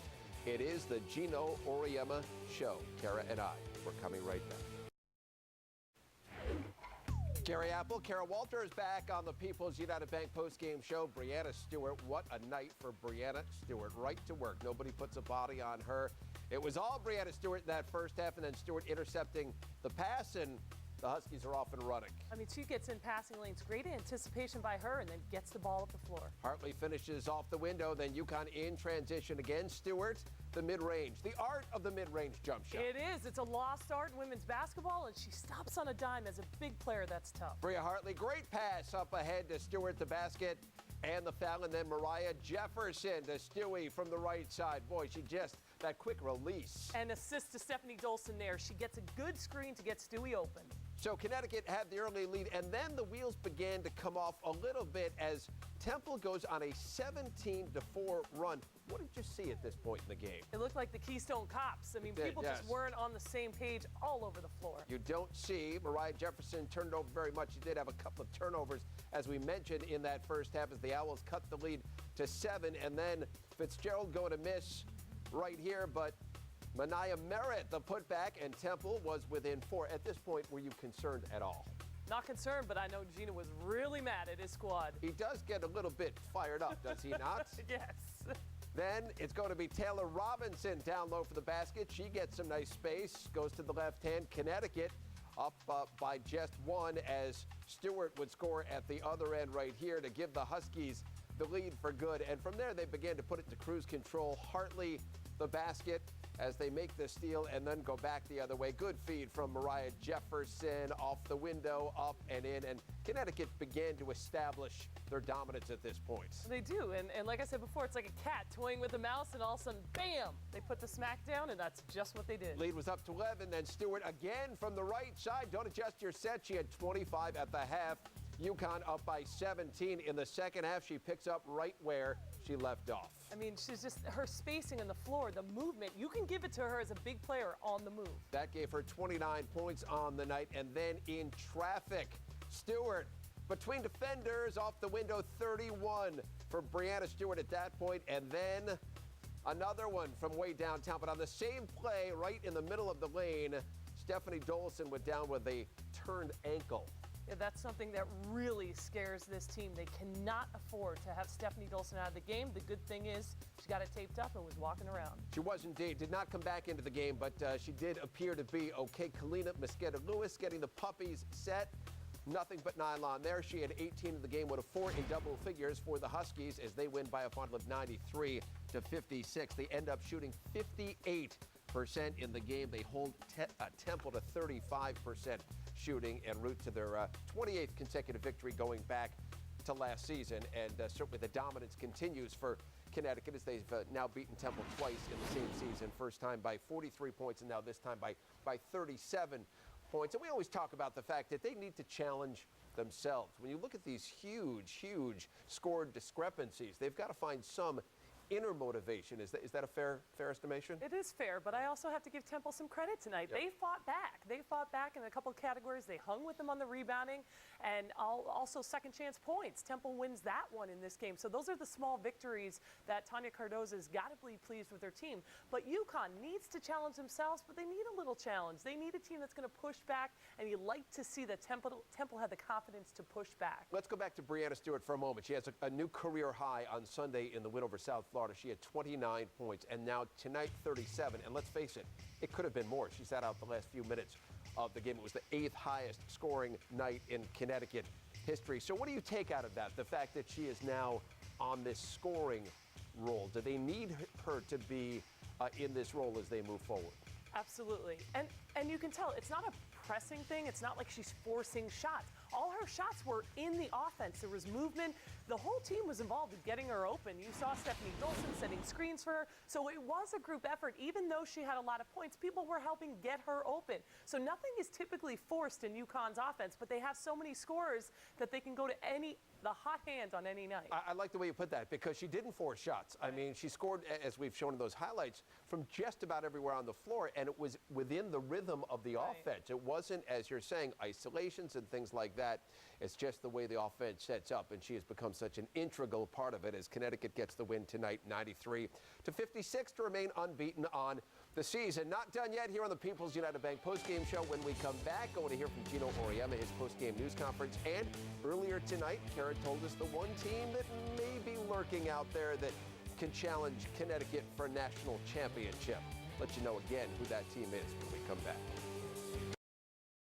I posed this question again. We talked about it on the pregame show and on the halftime show. You believe there is one team that really does bear watching more than the others when it comes to a potential roadblock for Connecticut. Yeah, and that has to be Notre Dame. I mean, you look at their stats. Yes, they're leading the nation in assists, believe it or not. You think UConn is, field goals, three-point percentage, but that's not even it. The thing is, they have the talent. They have the work ethic. They are very well coached, and most of all, they know they can beat UConn. They did it a lot last season, so they have that confidence. They don't care about the name on the jersey. They're confident they can win that game. They did beat UConn last year a number of times, but they're missing a young lady by the name of Skylar Diggins, who was, she was a game changer. Yeah. I mean, she had a moxie about her that changed the way games were played, and UConn ended up as the national champion. So are those two things enough to think that UConn has a psychological edge over Notre Dame? That could be. Did you see her in the clip? She was at the game. She was at the game cheering. I'm sure she tweeted it.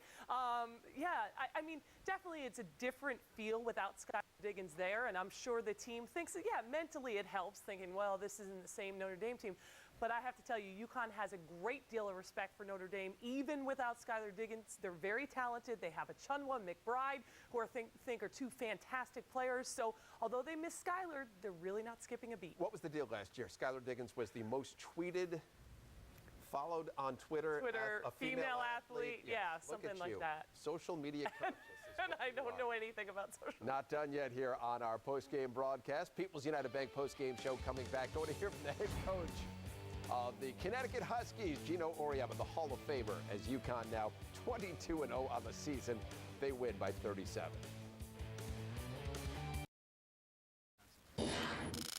It is time now for your People's United Bank Player of the Game. And is there any question? It goes to Brianna Stewart. A new career high, 37 points on 15 of 19 shooting, 3 of 5 from beyond the arc. It is Breanna Stewart getting our People's United Bank Player of the Game. Question is, as an opposing coach, is there any way to try and stop her? What sort of a junk defense do you throw at her? How can you try to contain this offensive juggernaut?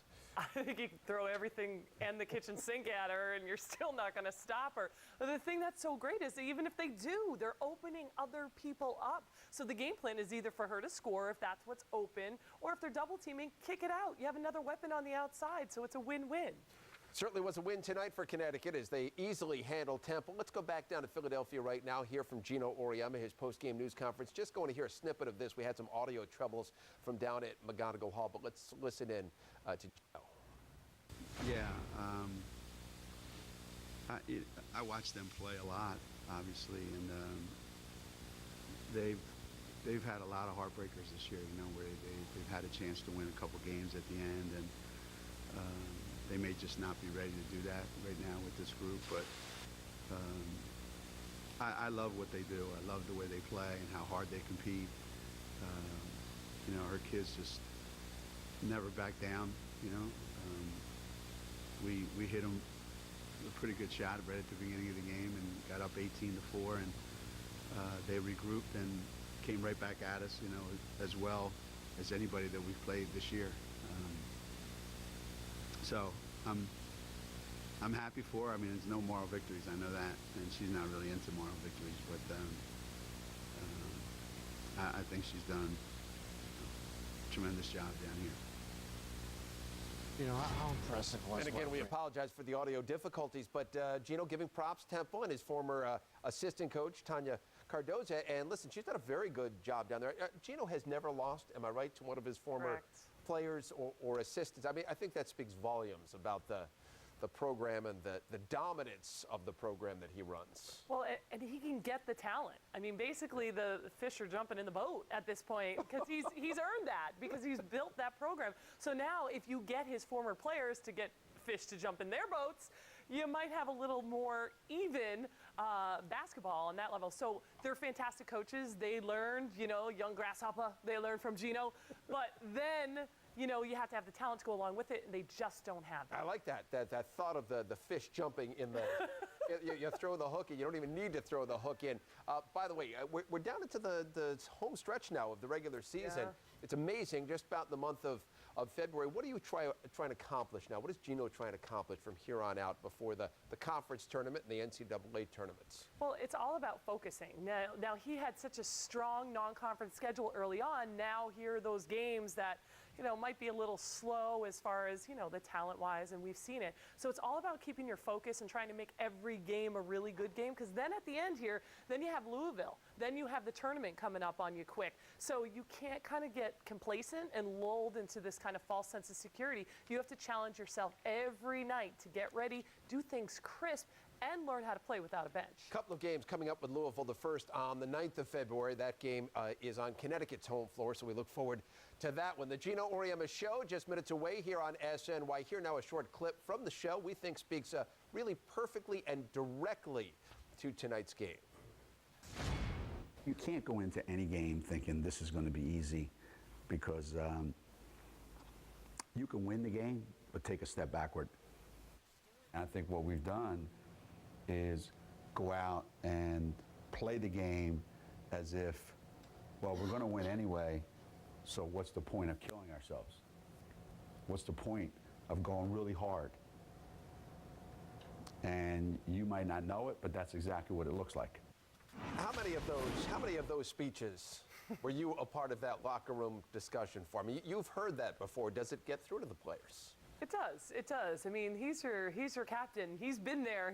My captain. He's proven success. So you hang on his every word, and you should. If you buy into his system and you're in that culture, you believe everything he says. He's proven to be a winner. So yes, you know, I've heard those speeches before, but he's right, and it's important. And coming from him, and I do want to follow up on that, because he is Gino Auriemma. He's the Hall of Famer.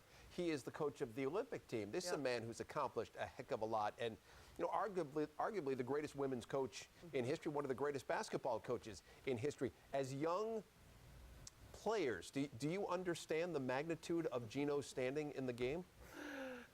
Yes. I mean, from the second you're getting recruited and he walks into your high school gym and you want to just pass out, but you realize you better play well because he's recruiting me, to now you're at Connecticut and you're in awe of what he's accomplished, what he's doing, what he's teaching me. There's a progression to it. Again, I've said it before, same script, different cast. I remember my freshman year, the first time he kicked me out of practice. And I was saying, what is he doing? I thought I was practicing hard. And he said, I said, get out. You're wasting my time. And so then you're just shocked into his system. And wow, this is the big man. This is why he's successful. Well, not big, but, you know.